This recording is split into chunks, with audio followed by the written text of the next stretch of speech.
Козловца везде причем. Здравствуйте, уважаемые господа, а также леди и джентльмены, а также сеньоры и сеньориты, месье и мусью. Да? Ну что, я рад вас всех сегодня приветствовать в нашем предновогоднем, наверное, вебинаре.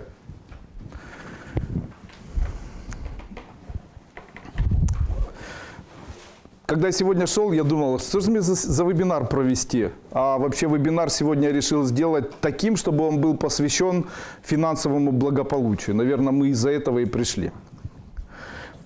Но при этом у меня такая идея постоянно возникает, о которой я говорил вот на РТЕ на этой неделе. И эта идея, она вновь повторяется, и я хочу еще раз о ней сказать. Обычно, когда у человека что-то не получается в его жизни, то он обычно постоянно пытается найти того, кто в этом виноват. Это путь легкий. Можно объяснить свою несостоятельность чем угодно. То есть своя несостоятельность может быть там плохое здоровье, нога болит. Ой, не буду это делать. Почему? Нога болит. Но хорошо, у него нога болит, пусть он не делает. Почему ты на работу не ходишь? У меня нога болит. Тогда тебе, наверное, не очень сильно это необходимо. Нет, очень необходимо. Мне очень необходимо, я хочу. Но почему ты не идешь? Нога болит. А теперь уже не болит? Нет. А тогда почему сейчас не идешь? Потому что на меня влияют. А кто влияет? Ну, кто-то же влияет. Что, на меня влиять не могут, что ли? Там соседи могут влиять, инопланетяне могут влиять. Я вообще считаю, что на страну может влиять президент. Он целый день сидит и там, чтобы вы все сдохли, чтобы вы все... Понимаете, может он там влиять как-то на кого-то? Может, то есть, что я хочу вам сказать? Я хочу подтвердить еще раз свои слова, которые звучат так. Ну, что бы вы делали, если бы вам нужны были деньги? Вы бы сказали, если бы мне нужны были деньги, я бы что-то делал. Тогда, раз вы ничего не делаете, значит, они вам не нужны. Но я хочу что-то делать. Тогда вопрос, насколько бы были вы эффективными, если бы вам сказали, если до вечера не заработаешь деньги, то я тебя застрелю. То есть, если бы стоял человек с ружьем, допустим, и сказал, у тебя время до 7 часов вечера, если ты до 7 часов вечера не заработаешь деньги, то я тебя из ружья застрелю. То скажите, как бы вы жили вообще? Насколько бы вам было бы комфортно на протяжении дня существовать? Скажите, у вас бы в это время болела бы нога? Или бы вы ощущали чье-то влияние? Скажите, оно бы вас беспокоило или нет? Или беспокоило, я не могу понять. Когда ко мне приходят люди и говорят, Андрей Андреевич, очень плохо, но я не буду, на меня влияют, там кто-то не хочет и так далее. Я обычно говорю одни и те же слова. Не морочьте себе голову. Почему? В моей жизни был такой период, когда я болел, проходил облучение. У меня было облучение такое, когда после облучения вынесли, и я лежал час, в себя не приходил. После этого вскочил, сел, меня тогда возил Сережа Чепуренко на машине, отвез меня на работу, потому что я знал, что мне надо в конце месяца выплатить 450 там, или 550 тысяч гривен работникам. Тогда кто им заплатит? Что, ответственность? А кто им заработает? Ну, уж набрал столько людей, нужно еще и зарабатывать, там как-то это все содержать и так далее. Тогда вопрос, но мне же было плохо. Когда тебе нужно выживать, то неплохо. Почему людям плохо? Это особенность выживания. Если человеку плохо, он должен запомнить. Выйти из этого всего можно, делая только два действия. Первое – делай действия. Второе – обучайся, когда у тебя есть время. Третье – делай действия. Второе – когда свободное время, обучайся. Обучайся, делай действия, обучайся, обучайся, делай действия, обучайся, обучайся, делай действия. И потом, если ты сам отдыхай, если у тебя семья, тогда в семье отдыхай. Понятно? Не бывает другого пути. Я не могу, у меня это болит, я не могу, на меня это действует, я не могу еще что-то. Вот у меня есть Ирина, она мне сегодня письмо написала, Андрей Андреевич, понимаете, я там проходила 4 ступени, при этом у меня с 7 собеседований, на 7 собеседованиях меня не приняли, я не получила эту работу, я хочу работать в фармакологической компании. Отлично, я тебя поздравляю. Значит, ты была плохим руководителем в прошлой компании, раз после этого тебя никто брать не хочет. Потому что была бы ты хорошим специалистом, на тебя бы очередь стояла. А тогда нужно задать вопрос, когда ты последний раз обучала, насколько ты эффективный специалист, насколько тебя ценили как эффективного специалиста, насколько приятно вообще смотреть на твое лицо, насколько ты коммуникабельный человек, насколько ты можешь быть интересным. Где твои рекомендации? Возможно, там в рекомендациях написано, не берите ее, человек уксус. Как не придет на работу, сидит с отвисшей губой и стонет. Ой, как плохо, ой, как плохо, ой, а тут нога еще болит. Рука, голова, я не знаю, нос. Там, ой, а тут еще и плохо, голова болит. Цыганке сходила, он сказал, что и влияние все. Теперь сестры, братья, все влияют, сволочи, ничего сделать нельзя с этим. Давайте обвиним весь мир. Кто еще виноват в том, что вам плохо? Давайте. Кто не верит в то, что Бог может создать что-то для человека? Кто не верит? Я вам говорю, Бог создает для человека все, что человек захочет. Но он не хочет создавать, потому что он смотрит на человека и говорит человек, ой, я все знаю, я знала, что так должно было произойти. Да ты что? Ну раз ты знала, что это должно было произойти, значит ты не сделала и несешь теперь ответственность за то, что это произошло. Раз ты взяла ответственность за то, что произошло, раз ты знала и сказала об этом, значит, ты теперь в чем-то виновна. То есть твою карму плюс одна единица виновности. Тогда лучше не знать, для того, чтобы не брать ответственности. Сегодня приехала женщина, сидит передо мной и говорит, я говорю, а это так-то и так-то. Она говорит, так я это знала. И то-то, и это я знала. Я говорю, ну так если ты такая умная и все знала, тогда почему же ты не сделала? Очень часто люди говорят, мы все знаем, мы все видим, мы все понимаем, но при этом они не понимают, что если бы они были такие успешные и всезнающие в чувствах, то тогда у них была бы любовь. А если бы всезнающие в сознании, и у них было бы много идей и мыслей, то были бы богатыми предпринимателями. А так все знают, все такие умные. Когда человек все знает, когда человек такой умный, когда его концепции его удовлетворяют, тогда он не верит в Бога. И ему новых идей не дают никаких, как с этой Ириной. Я ей говорю, раз тебя туда не берут, вы знаете, значит и не нужно туда идти. Значит, ты специалист, которого такие системы не хотят. А я ничего больше не умею делать. Давайте откроем урок сегодня номер 1, который звучит так. Если у тебя есть свободное время, нет работы, тогда что ты должен делать? Обучаться и дальше действовать. Действовать и дальше обучаться. Тогда что нужно сделать, раз действовать невозможно? Обучайся. Чему? Как мыть полы с закрытыми глазами, с открытыми глазами, с доместосом, без доместоса. Можно получать информацию логистическую, что такое перевозки грузов, каким образом их там расставляют, как вверх ставят. Есть складская логистика, таможенная, международная логистика.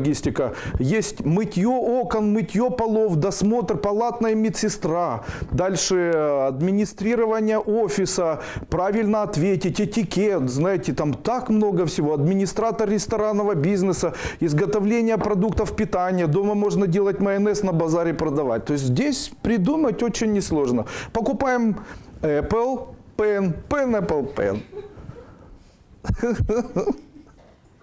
Понимаете? Покупаем курицу Pen, покупаем банку Apple Pen и делаем Apple Pen, Apple Pen. Курица в банке. Ура, товарищи. Теперь это что?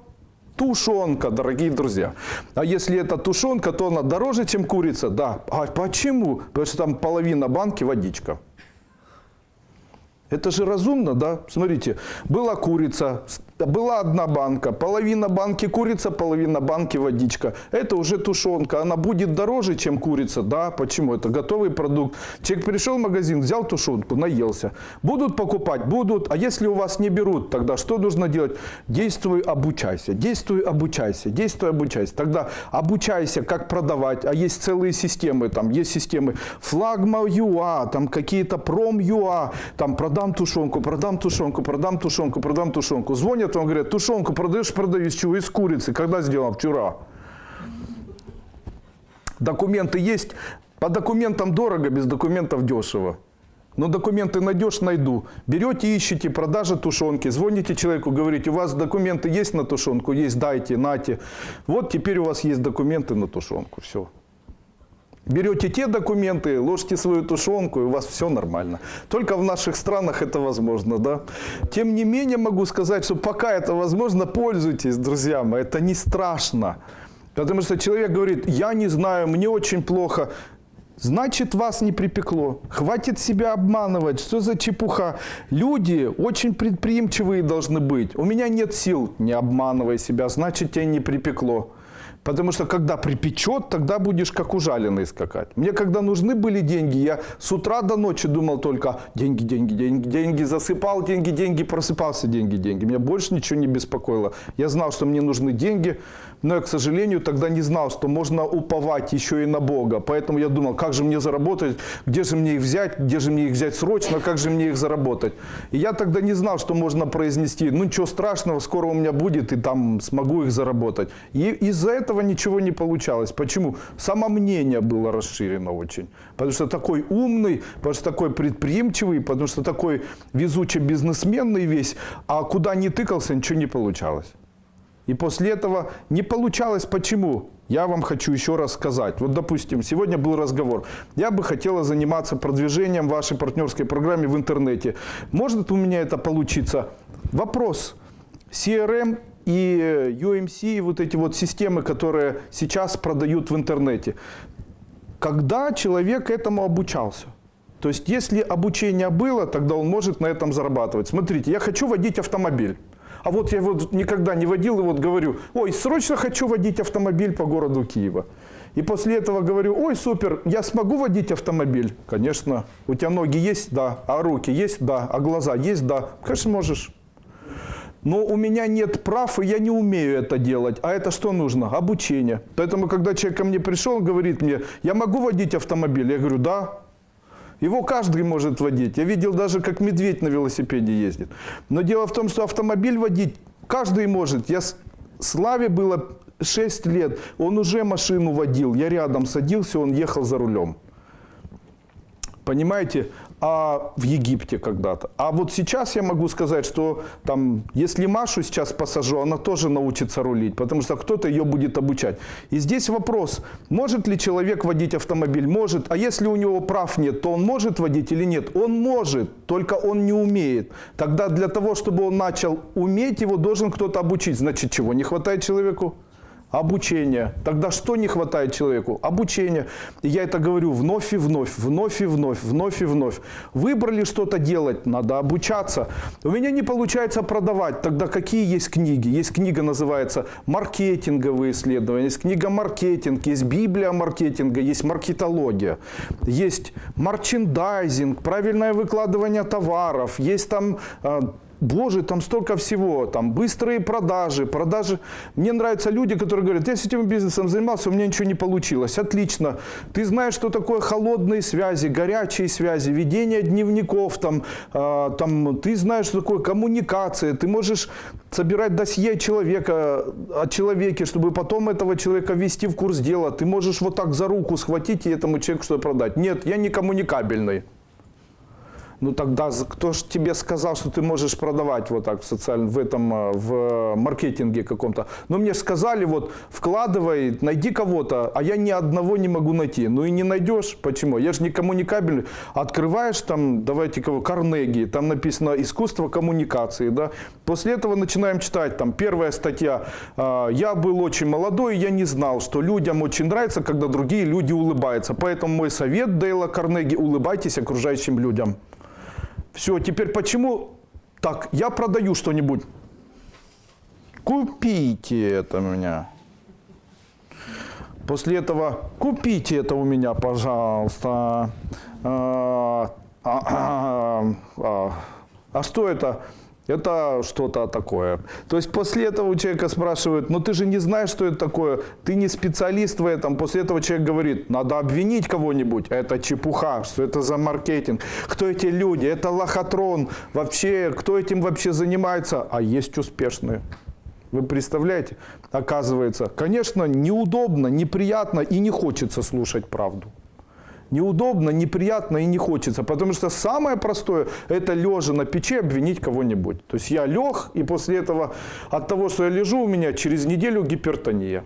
Потом через неделю нервные расстройства, потом бессонница. Почему? Ну, если днем спать, то ночью бессонница, правильно? А ночь должна быть заполнена чем? Нервными состояниями. Ой, что же делать? Ой, что же делать? Ну, что ж такое, боже ж мой, что же делать? Ой, так надо деньги, ну, блин, ну, что же делать? Ну, что же делать? Ну, что ж делать? Та ж твою ж бога душу, ты ж твою ж бога душу.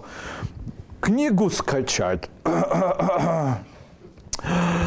Ой, так это ж надо как-то книгу скачать. Набери в гугле, великое божество Google, как скачать книгу. Ой, как же ж набрать в гугле. Тут и телефон не подключенный, и телевизор не подключенный, и тут все не подключенное вообще. Что ж делать? Куда ж двигаться? Что ж делать вообще? Ой, все. Иди на базар работай. Я не могу, у меня высшее образование. Я инженер холодильной установки. Ну иди работай по специальности. Холодильные установки заводы сняли, холодильники никому не нужны. Все. Тогда ты должен обучиться тому, чтобы быть кем-то. Ведь ни у кого не возникает сомнения, что настоящий хирург – это тот, который может оперировать, а значит, он подготовил информацию или его подготовили к тому, чтобы он это делал. А человек говорит, меня на работу не берут, потому что туда, куда я хочу, меня не берут, а там, где мне хочется, там, куда меня берут, там мне не хочется. Тогда вопрос, почему не берут? Потому что для того, чтобы туда взяли, нужно быть специалистом в этой области, согласны? А раз ты не являешься специалистом, тебя и не берут. Вот и конец получается.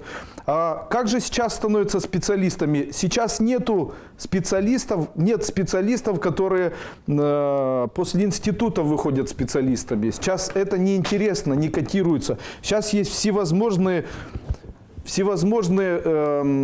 тренера, всевозможные компании, которые проводят обучающие курсы и дают дипломы, сертификаты и так далее. Сейчас на протяжении одной жизни можно получить 100 сертификатов всевозможных, каких хотите, и от вас зависит только то, чем вы хотите заниматься.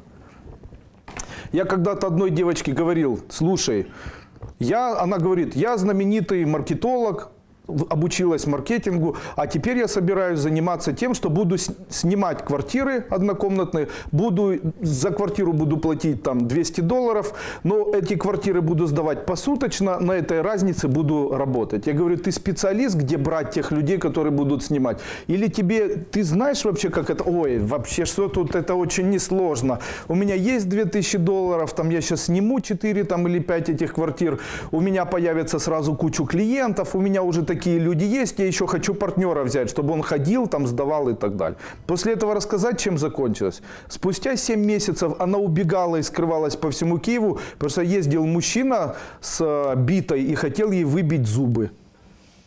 И который говорил, эта женщина мне должна $6000. За что она должна ему? За то, что она неправильно предпринимала, потому что она говорит, боже, это проклятие какое-то, кто-то виноват, туда никто не хочет заселяться, одного человека поселила, зашла, он люстру оторвал, под ковер накакал там, и говорит, вообще, то воду прорвало, то свет отключили, там соседи начали жаловаться, пришла милиция. А как ты хотела посуточно сдать квартиру, чтобы там никто шашлык не пожарил? Так же не бывает, правильно? Это ж посуточно. То есть 1000 раз замки выбивали и постоянно... А ты хотела, чтобы туда интеллигентные иностранцы приезжали на ночлег или как? И платили тебе по $100. Андрей Андреевич, зачем я туда ввязалась? Что же делать? Я говорю, послушай, ты должна делать... Что ты умеешь делать? Я маркетолог, забудь. А что же мне делать? Ногти точи.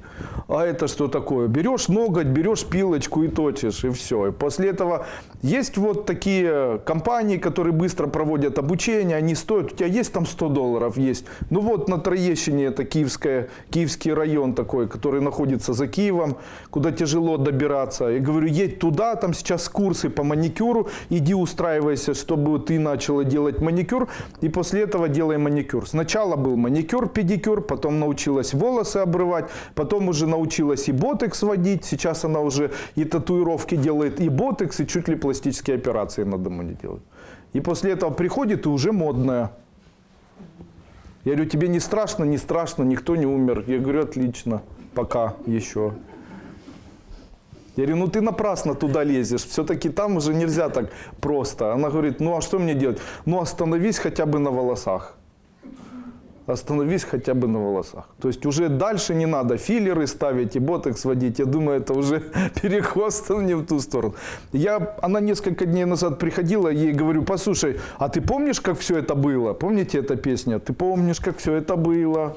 Я говорю, ты помнишь, как все это было? Она говорит, Андрей Андреевич, я, говорит, недавно со своей дочкой разговаривала, и дочка говорит, а ты общаешься с Андреем Андреевичем? Да. Какое счастье, что Андрей Андреевич появился в нашей жизни, потому что это был какой-то капец вообще, это был кошмар. Это был кошмар, ужас, капец. Тогда в том, что человек не хочет обучаться, Дуйко виноват или нет? В том, что она сейчас, да или нет? В том, что она сейчас дает претензии, говорит, я 5 раз собеседование не выиграла. Почему? Потому что отсутствует коммуникация, потому что отсутствует возможность получения информации, потому что нужно искать направление, нужно в этом работать. Понимаете? Почему? Нужно быть быстрее. А вы знаете, что вчера я общался с человеком, который очень богатый человек. Я сам попросил его встретиться, и на Червоноармейской, рядом с моим офисом, я с этим человеком встречался. Когда я разговаривал с этим человеком, он владелец очень крупной, не социальной сети, а очень крупного сайта, который купил у американского человека за 1 миллион, по-моему, он говорил, 300 тысяч долларов США. Этот сайт находится в Украине, название его не скажу, чтобы человека не подводить. Так вот, знаете, что удивило, когда я начал разговаривать с этим человеком? Когда я начал разговаривать с этим человеком, этот человек разговаривал очень быстро, и его дыхание было быстрым. Тогда вопрос, неужели человек, который разговаривает быстро и дыхание быстро, чем-то отличается от всех остальных? И вы знаете, я сегодня пытался это посмотреть. Я пытался просматривать детей, которые медленно дышат и медленно разговаривают. О, чувак, как дела? Бла-бла-бла. И тех, которые достаточно быстро дышат и быстро разговаривают. Я могу вам сказать, что тот человек, который дышит быстро, это человек, который будет успешный на 100%, чем другой человек. Вот вам все, конец. Вы хотите быть успешными, дышите быстро. Это не обман, я говорю вам серьезно. Оказывается, тот человек... Почему? Кровообращение увеличивается, человек умнее становится. Оксана, помнишь, я когда-то говорил о том на семинаре, что все заболевания онкологические, неонкологические, вызваны с выделением молочной кислоты. Помнишь, да? Молочная кислота, попадая в организм человека, должна расщепляться. Когда она расщепляется, она превращается в пироваткиназу, после этого в пировиноградную аромамасляную кислоту. Помнишь, я это когда-то говорил? Это даже записано в семинаре. Когда я это сказал, я сказал, что это концепция старения, также пироваткиназа, она же пировиноградная кислота, это белок, который образуется за счет расщепления молочной кислоты. Так вот, сейчас придумали такой диагноз, представляете, который может исследовать и анализ, который может исследовать в крови пироваткиназу. И после этого это говорит о том, что человек онкологически больной или онкологически здоровый. Все, это единственный тест. Получается, я об этом говорил уже 5 лет назад. 5 лет назад я говорил о том, как необходимо лечить онкологию. 5 лет назад. И это было точно. Потому что сейчас они додумались делать пироваткиназу, а очень напрасно. Исследования аромамасляной кислоты еще проще выполняются. А теперь то, о чем я говорил еще 5 лет назад, о том, что кислород участвует в формировании и расщеплении молочной кислоты. Говорил? А пироваткиназы? Говорил. А масляной кислоты? Говорил. Тогда чего не хватает человеку? Быстрого дыхания, друзья мои. Конечно, нарастить жир внизу, после этого закрыться в темном помещении и не дышать. Тогда что необходимо человеку для того, чтобы он был счастливый и здоровый? Не бегать и дышать, потому что когда вы бегаете, то молочная кислота выделяется. А если вы сидите и пассивно дышите, то тогда она возбуждается. И эта пироваткиназа не выделяется, а насыщается кислородом, и происходит наоборот расщепление, уничтожение этих молочной кислоты, пироваткиназы, а также аромамасляной кислоты. Представляете? Тогда лечение онкологии всех уровней какое должно быть? Дыхание на свежем воздухе, активное, представляете, с раскачиванием диафрагмы. Конец, стоя аплодируем. Вы представляете? Мне никто не верит, но я об этом говорил уже сотни раз. Представляете, сотни раз из года в год. И говорил о том, что нужно быстро думать. Для того, чтобы быстро думать, быстро дышать. А для того, чтобы быстро дышать, нужно использовать практики стоячие, динамические, так, чтобы не раскачиваться особо. Даже начал рассказывать о системе, когда Патрул Далкар раскачивался и после этого дышал там определенным образом. Кстати, кто-то когда-то написал о том, что Патрул Далкар имеет женское имя. Это как Катерина Петрова. На самом деле так и есть. Когда родился Патрул, его родители хотели, из-за того, что все мальчики в семье рождались, то у всех мальчиков были смерти. В Тибете разрешено, в случае, если мальчик рождается мальчиком, его разрешено назвать либо там... в честь гневного божества, допустим, тупоголовый яйцеголов, там, или бычий навоз, там, или еще как-нибудь. Но это глупо говорю, да? Почему? Чтобы духи не забрали. Но когда родился в очередной раз мальчик, для того, чтобы не умер, попросили у ламы, и лама сказал, назовите его девичьим именем. Ну, исходя из того, что гомосексуализм на Тибете был запрещен, и за это была смертная казнь, потому что это считалось очень-очень большим нарушением жизни социума, и прямо на улице голову отрубывали за это, то могу вам сказать или заверить вас, что об этом никто с этой позиции, как сейчас, извращенно-морально развращенной позиции, с этой позиции никто не думал. То есть были люди, которых могли называть Катерина Васильевна Васильев. Понимаете? Почему? Потому что все знали, что дети рождались, и мальчики, скорее всего, не рождались. Поэтому и назвали так. Поэтому ничего здесь удивительного или к радости, или к удивлению нет. А вот то, что люди говорят об этом, говорит об их просто безграмотности, друзья мои. Поэтому я их не обвиняю, они тоже молодцы. Ну что, я вам могу сказать, что в случае, если вы хотите, чтобы ваша жизнь на 100% изменилась, то вам необходимо дышать. Да, вот так смешно, но мы же и так дышим, как? Так надо подышать. Все, уже надышались, давайте покурим еще туда, загоним еще пироваткиназы, да. Ну, как дела? Шоколадку надо съесть. Шоколадку зачем? Чтобы гемоглобин превратился в гемолизированный гемоглобин, и в мозгах вообще отсутствовал кислород. Почему? Ну, так тут куришь, никотин, еще в голове глюкоза, и после этого я такая. После этого еще и с кличка смеются люди. О чем вы?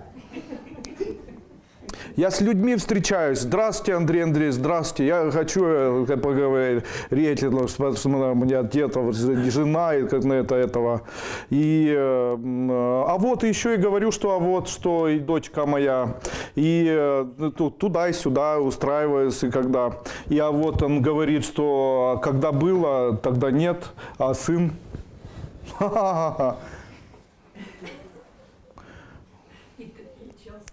Скажи. Есть такая песня, там, люди, прошу вас, потише, потише, знаете, голод пусть сгинет во мгле, знаете, а если на крыше, мир на земле. После этого смотришь на этого человека и хочется сказать, люди, потише. После этого Андрей Андреевич читает мои мысли. Что же читать там, если там нечего читать? Меня мысли мучают. Что ты говоришь? Что ты говоришь? Для того, чтобы мысли мучили, нужно, чтобы кровоснабжение в голове было хорошее. Так как оно отсутствующее, то нет, это не мысли. Это ветер, который не нужен там совершенно. После этого, Андрей Андреевич, что же делать? Что же делать? Дышите. Что нужно делать? Садимся в позу слоника и дышим. Каким образом? Вот так. Утром 10 минут, вечером 10 минут. Самая лучшая практика для того, чтобы в течение месяца быть богаче, чем сейчас. Боже, как легко оказывается, да? А люди же не знают этого, представляете? Я специально начал обращать внимание, и сегодня пришел мужчина, он был в прошлый раз на меня, и сегодня он пришел. Я начал обращать внимание на его дыхание. Оказалось, что сейчас он пришел, и он дышит тяжелее. Почему? Потому что у него излишний вес. Живот увеличился, он одел пояс такой очень плотный, штаны стали меньше, из-за этого у него диафрагма вниз не раскачивается, из-за этого у него дыхание затруднено. После этого я начал на него смотреть, и он говорит, Андрей Андреевич, у меня ухудшилось материальное состояние почему-то. Я ему говорю, вы пояс расстегните, улучшится. Почему? Мозг должен функционировать. В мозге должна идти информация быстрее. Он должен работать как Pentium, даже не 3, а 5. Потому что одна из особенностей людей заключается в том, что их мозги работают. А как же они могут работать? Недосыпание, холестерин, отсутствие желания обучаться. А вы знаете, что мозг – это мышца? Ну, я грубо говорю, конечно же, это не так. Но мозг точно так же устроен. Доказательства. Разве может человек с одного раза запомнить там 20-значный телефон? Но может ли кто-то запомнить? Конечно же, такой человек найдется. Тогда чем он отличается от того, кто этот телефон запомнил? Он отличается тем, что он тренировался запоминать такие телефоны. Тогда он фактически натренировал, а это же как мышца. Ведь я хочу бежать, и моя длинная дистанция, допустим, 3 километра, я хочу ее пробежать, эту дистанцию. Я хочу пробежать быстро. Но я хочу стать будущим чемпионом мира. Тогда что мне необходимо делать? Разве мне необходимо мечтать об этом больше, чем тренироваться ежедневно? Тогда что важно для человека? Мечтать очень сильно об этом и думать. А если я буду лежать ночью? Вот сейчас в разнос космоэнергетику, значит, и рейко, да? То есть я лежу ночью, качаюсь, ой, скоро как пробегу 3 километра, стану олимпийским чемпионом. Так, чтобы тут поесть еще, загрыздуть, тоже переживания. Ой, скоро как пробегу 3 километра, буду олимпийским чемпионом. Ой, скоро вот я уже бегу. Сейчас, подождите, откушу.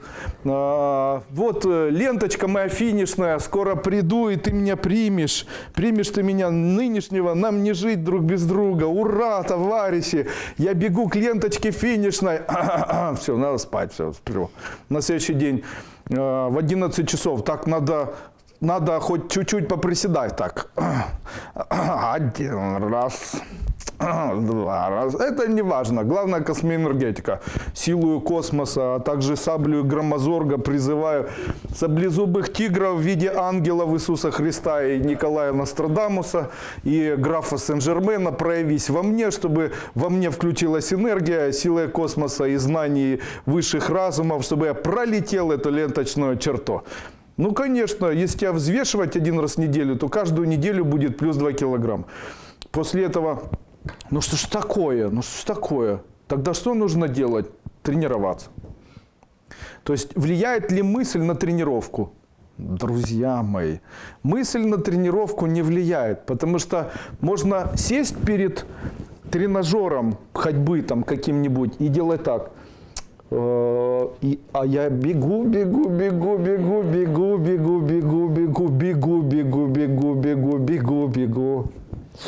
А я бегу. И он горит, да, там как пели. После этого отлично, мысли сосредоточили меня. Мои мышцы окрепли, я стал силен, могуч, мышцы мои стали металлическими, и теперь я похудел на 10 килограмм. Хватит себя обманывать, что за ерунда. Почему? Тогда скажите, это будет лучше, чем встать и хотя бы 1 минуту походить до первого пота? Где будет эффекта больше? Представляете? Конечно же, мечты полезные. Мечты, где ваша сладость. Ушли мечты, осталась гадость, да? То есть после этого человек начинает, вот я лучше помечтаю, да лучше на тренажеры, лучше чик-пух, чик-пых. И после этого, Андрей Андреевич, что же делаешь? Что же действовать и обучаться, и действовать, обучаться, действовать, обучаться, действовать. Знаете, я знаю наверняка, что люди, которые отличаются, богатые люди от бедных, отличаются только тем, что богатые умудряются часто действовать. Действуй. Но дело в том, что среди этих богатых были много раз неуспешные, такие как я, которые действовали, падали. Почему были неуспешными? Потому что ума не хватало научиться читать ту литературу, которая тебе необходима. Поэтому и падали. Почему? Амбиции молодого возраста, они заставляли человека создавать или там повторять опыт других людей. То есть у этого получается, я сделаю. После этого делаешь, не получается, делаешь, не получается. Просто говоришь, ну что же у него получается, у тебя не получается. Объяснение этому звучит так. Для того, чтобы получалось, как у него хватает знаний, он что-то знает, а у тебя не хватает, поэтому и не получается. Ну, у меня не хватает знаний. Ты что, не знаешь? Я моднее, чем он. Ты что, не видишь, какие у меня часы? Это у нас были такие люди в Египте на морском курсе. Сидят, значит, люди на ресепшене. Престижный отель, и люди сидят на ресепшене. Их там специально посадили для того, чтобы они создавали антураж. Но они не умеют отвечать на вопросы, потому что они ничего не умеют читать. Потому что они дешевые, и их там держат вот просто, чтобы они сидели. После этого к ним подходишь и говоришь, можно ли, есть ли у вас там свободные номера? Он, так, брал телефон тут же. После этого, после этого включал что-то, после этого снова брал, отходил. Я думаю, что он там включает? Вот так вот перелез, смотрю, у него там даже не включено. А он там что-то набивал. После этого у него даже не включено. После этого я думаю, вот это да, может быть, мне показалось. После этого говорит, сейчас главный придет, он все скажет. Главный приходит, точно такой же, серьезный, знаете, есть там номера или нет, встретили наших или нет. Одну секунду. После этого подходит туда же на этот ноутбук, что-то нажимает. Как же ты нажимаешь, если он даже не подключен к вот этой штуке внизу? Я же посмотрел. Он после этого, так, я сейчас позвоню. И тот уже разговаривает по телефону на арабском. Знаете, и этот. Сейчас начальника придет, начальника все скажет. После этого важный начальник идет. Что тут такое там у тебя? После этого говорю, надо вопрос решать. Он такой. Почему? Часы на мне модные, видел? Я здесь самый важный.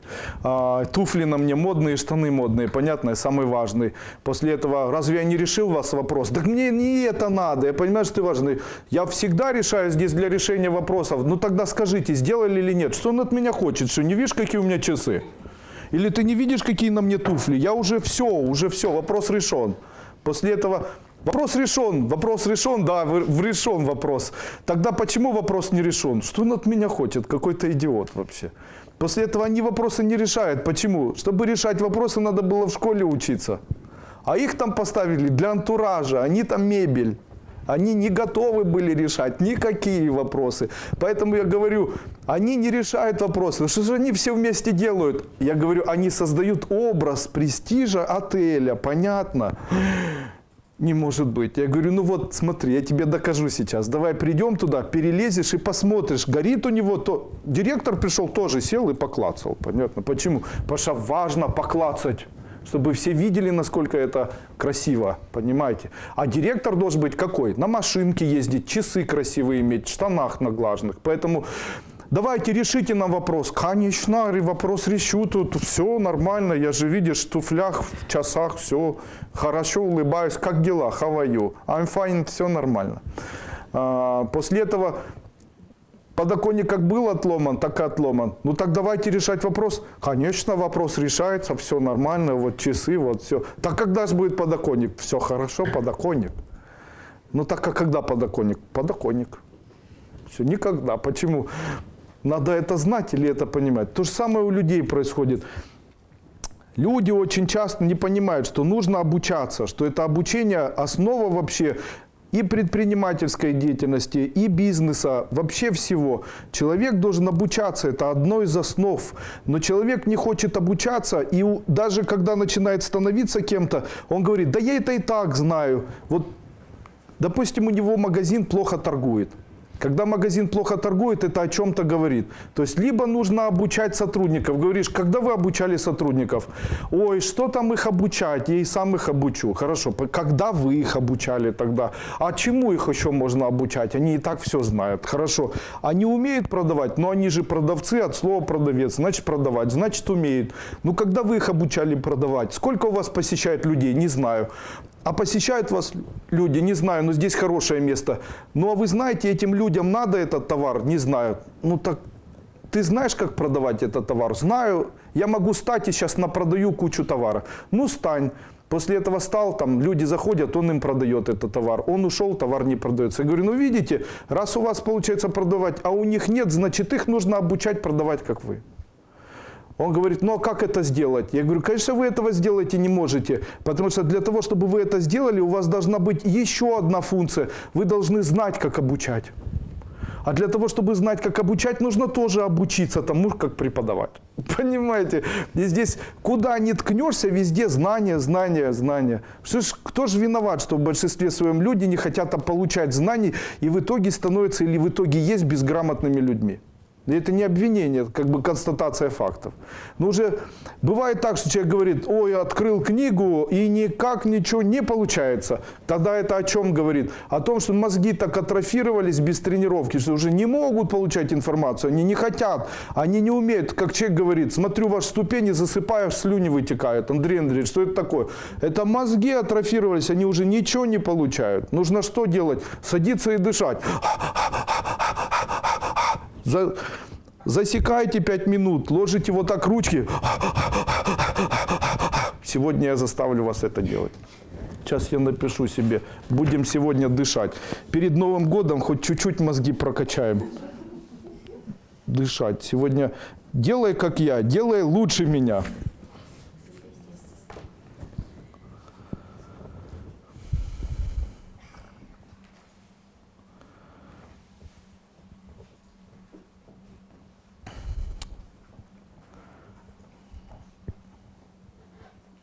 Что то за вебинар тут? Они ждут практик. Ага.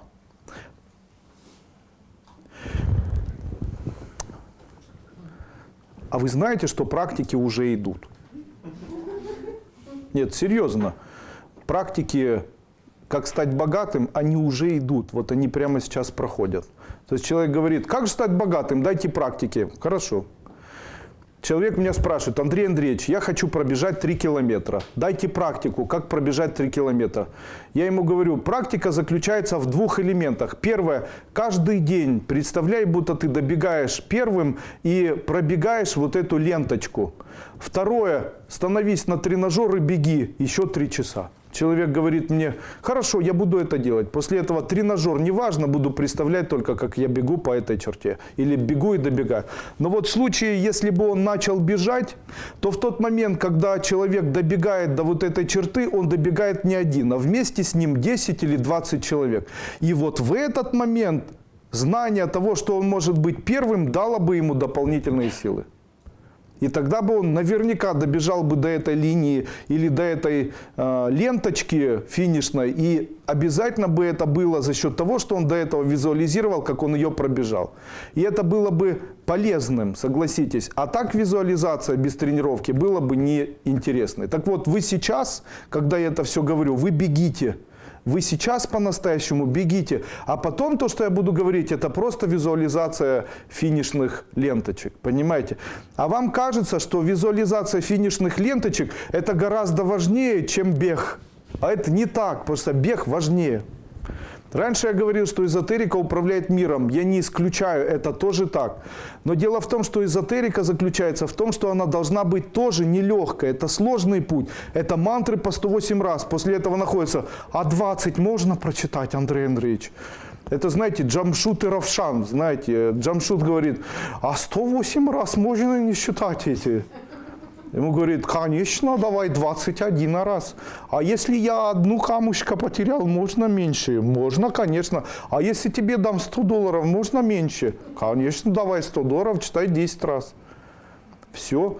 Знаете, это в церковь нужно прийти и сказать, батюшке, сказать, батюшка, у меня нет возможности приходить каждый день и молиться. Но... А если я буду вам давать каждую неделю $100, чтобы вы молились вместо меня?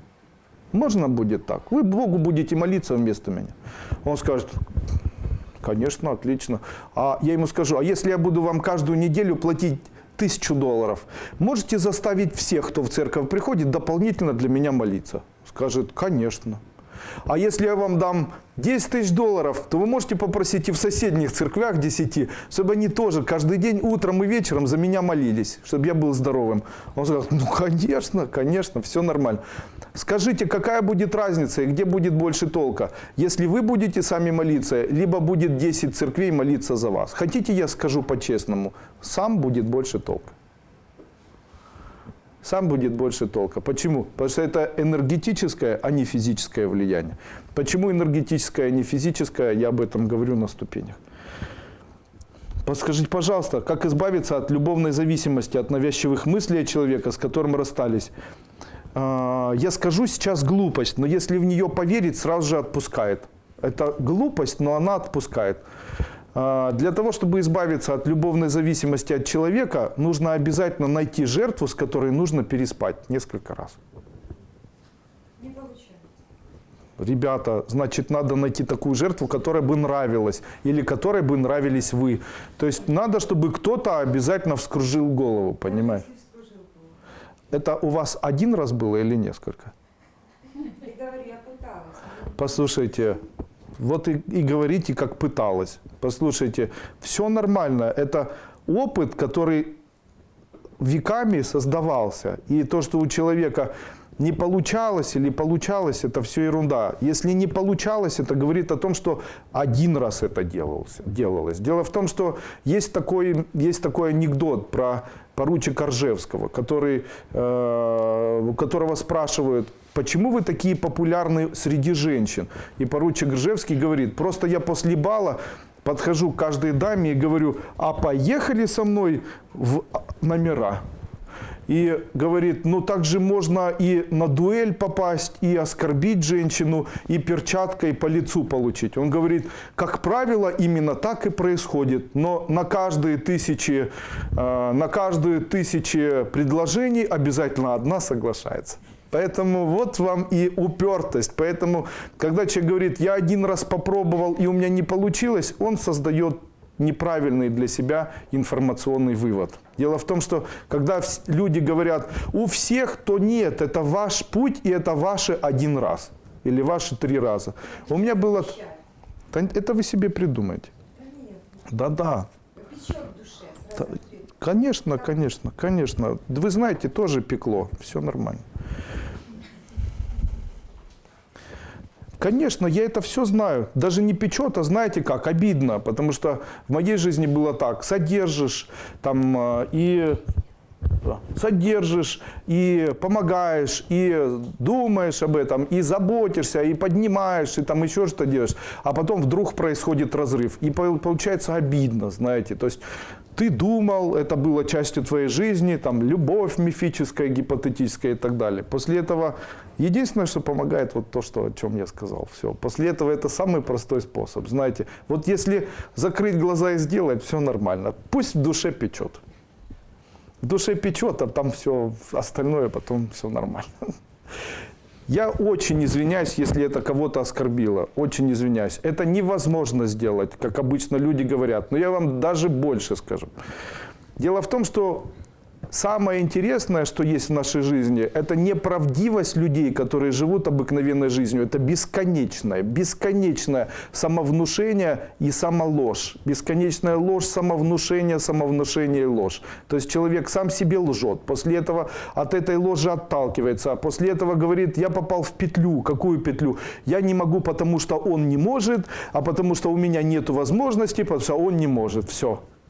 И выйти из этого круга порочного нельзя. Почему? Потому что порочный круг разрывается, если сделать вот так, мечом. Хыча! И после этого вот это хыча, это правда. Если мужчина не забирает женщину, значит не любит. Если этот мужчина не зарабатывает денег, тогда ему это не интересно, значит мотивация в виде женщины ему не интересна. Согласны? Смотрите, если мужчина не хочет забрать эту женщину, значит она ему не нужна. А если он не хочет забрать, потому что у него нет денег, тогда нужна она ему или нет? Не нужна. Почему? Было бы желание, если бы так сильно любил, то как я с утра бы до ночи думал о том, как сделать так, чтобы были деньги. А так, а после этого она, я не могу, потому что там он должен, так далее. Но он не может, потому что у него... А это все брехня, все остальное брехня. А там рассказы эти, мои глаза не видели такой красоты, как ты, ложь. Там ты самая красивая с фотографиями засыпай, можете ставить тире, писать ложь.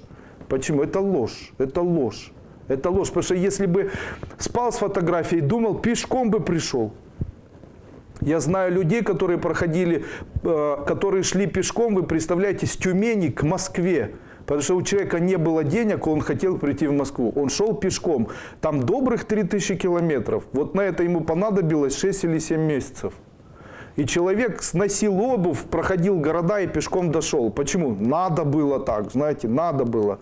Если бы мне надо было, я бы ходил, знаете, я когда-то уже говорил, если бы кто-то сказал, когда я болел, что мне надо съедать каждый день какашку кошачью, я бы и не только съедал, а съедал бы 3. А если неприятно, все равно, заглатывал бы, знаете, и занюхивал, и делал бы это 100%. Почему? Потому что охота пуще неволи, дорогие друзья. Потому что если тебе хочется, и ты возбужден, восхищен, эмоционально хочешь, то тогда будешь делать, лбом будешь продвигать, понимаете? А здесь такая яркая, искренняя любовь, вот с фотографией спит, с фотографией ест, без фотографии жить не может. Там, да, вспомните истории, как люди жизнь свою тратили ради того, чтобы найти своего любимого или жить ради любимого. Понимаете? И на все шли, вообще на все. И деньги находились, и все находилось, и в жизни все случалось.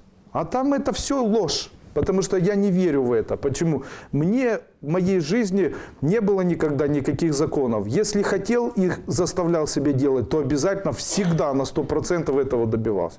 Когда сделал первый раз баночку, вот, которую вы видите, тибетская формула, это было в Виннице, принес ее и показываю там, кому-то, кто рядом находился. Я говорю, вот видишь, баночку сделал первую, ура! После этого собралась семья, и вся семья начала говорить, кто это будет покупать, это же БАДы, они уже никому не нужны. А я говорю, а я хочу потратить на это сейчас 40-50 тысяч долларов. Мне, как 50 тысяч долларов? Нам надо Lexus сейчас новый купить, нам надо срочно там еще что-то купить. Ты собираешься взять эти деньги и потратить на бочки? Я говорю, да. Это мои деньги, я их заработал, я их и хочу потратить. Имею право.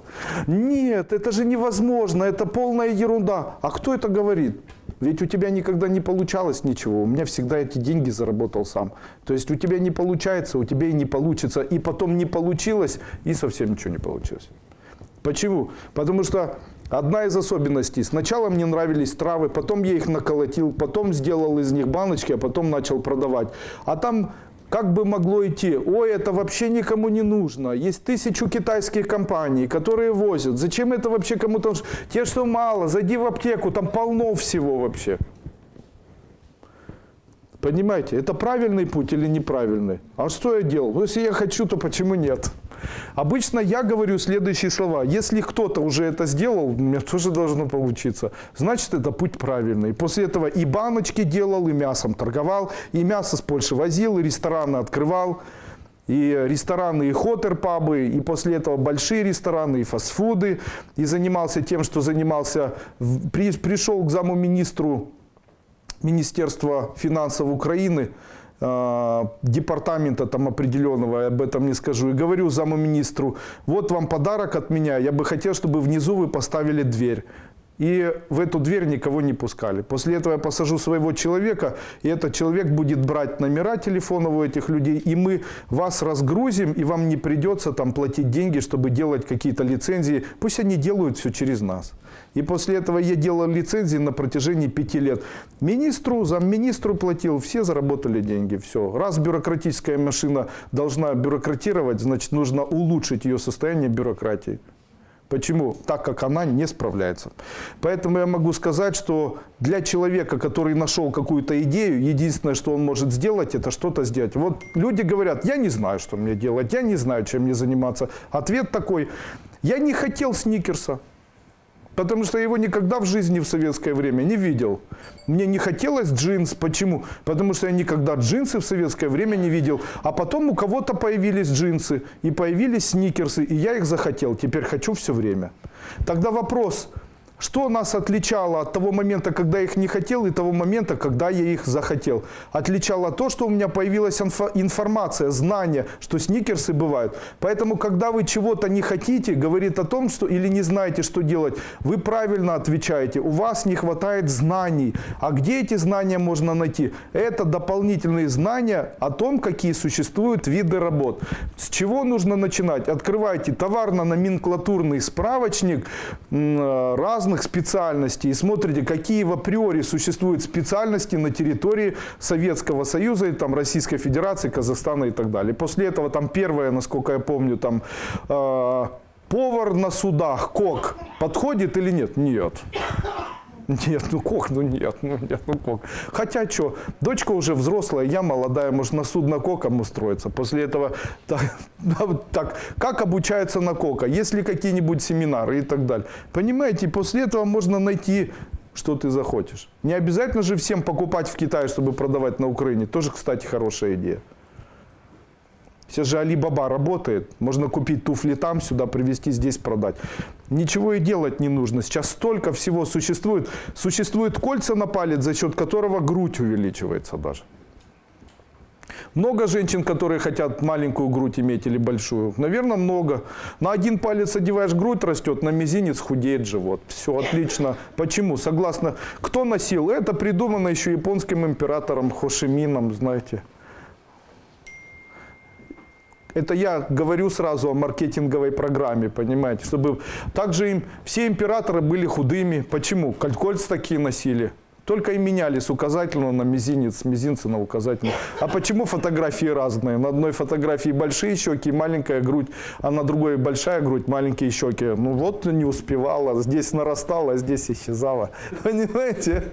А что сказать? Это сейчас так и выглядит. После этого все можно заказать и все можно продавать. Я не смеюсь. Сейчас есть кольца, которые, капроновые кольца, одевают человек на большой палец левой ноги, после этого поправляется. Одевает на большой палец правой ноги, после этого худеет. Все, это кольца, которые продаются в Китае. Дальше, там выясните потребности, закажите и после этого продайте. Слушайте, даже не нужно придумывать ничего, это все уже существует. И это только нужно пользоваться, понимаете? Выберите просто себе направление. Мне очень нравится девочка, когда-то на морском курсе была, она говорит, я начала сначала заниматься ногтевой эстетикой, а потом заказала в Китае материалы, после этого эти материалы приехали с моими фамилиями, именами, а теперь я наняла людей, которые обучают других людей, как на материалах моих, с моей фамилией, делать ногти. Все, они покупают мои материалы, от меня только привезти из Китая эти материалы, на них написать мои названия. Конец, все, готовый бизнес. Ну, слушайте, разве это сложно? У меня не получается продавать в магазине. Супер. Как лежит твой товар? Получаешь ли ты удовольствие от того, что этот магазин твой? Сколько туда входит твоей энергии? Насколько ты в этом магазине бываешь? Тебя прет от того, что он у тебя вот такой? У меня была Зинаида Яковлевна, она имела свой магазин ювелирный. Рядом находился такой же магазин ювелирный. Ее магазин всегда торговал, рядом магазин не торговал. И люди говорили, они знали, что я занимаюсь эзотерикой, и говорили, Андрей Андреевич, ну что же сделать? Это Зинаида Яковлевна, она проклятая ведьма. И она там и сыпет, и соль сыпет, и кресты ставит. Мы уже задолбались. И батюшек вызывали, и хрестелы. И уже, знаете, и всех колдунов обошли. И все как один это. Зинка, она тебе постоянно порчу, она тебя выживает и так далее. А я эту Зинаиду Яковлевну знаю. После этого прихожу, она приходит утром и начала с того, что начала осматривать все. Провела по витрине пальцем, после этого посмотрела внизу, после этого сказала, как должны лежать ее кольца, как должны лежать эти все сережки, как должно стоять. Обратила внимание, кто в каком состоянии, после этого поставила еще задачи. Говорит, ну что, девочки, нам надо сегодня наторговать тебе там 6 тысяч, тебе 8, тебе 12. Ты сегодня в этом зале, давай не подведи меня, я надеюсь на тебя, рассчитываю, давайте, девочки, поработайте. И после этого она посидела у себя в кабинете, новый товар приняла и уехала. Бухгалтеру дала ЦУ, уехала. А в том магазине человек приехал в 12 часов, стоял, говорит, стану я поторговать. Не провел пальцем, ни с девочками не поговорил, ни на товар не посмотрел. Тогда о чем это говорит? Он не знает, как нужно продавать или как должно быть. Или не знает, или не обращает на это внимания. Правильно, да? То есть этот человек, скорее всего, не является специалистом в области продажи в ювелирном магазине. А потом у этой Зинаиды Яковлевны спрашиваю: Зинаида Яковлевна, вы какую-нибудь магию используете? Она говорит: Андрей Андреевич, что с вами? Я коммунистка с 51 года. У меня до сих пор членский билет. А я была директором сначала отдела в ЦУМе, потом была директором отдела в КУМе, это Киевский универмаг, потом была директором отдела в Харькове, потом, когда это все приватизировали, переехала в Киев, отдела свой, поставила свой отдел. Потом у детей появилась возможность, все вместе собрались, приобрели это помещение. Ну, уже раз мама умеет этим заниматься, то пусть мама и продает свои железячки.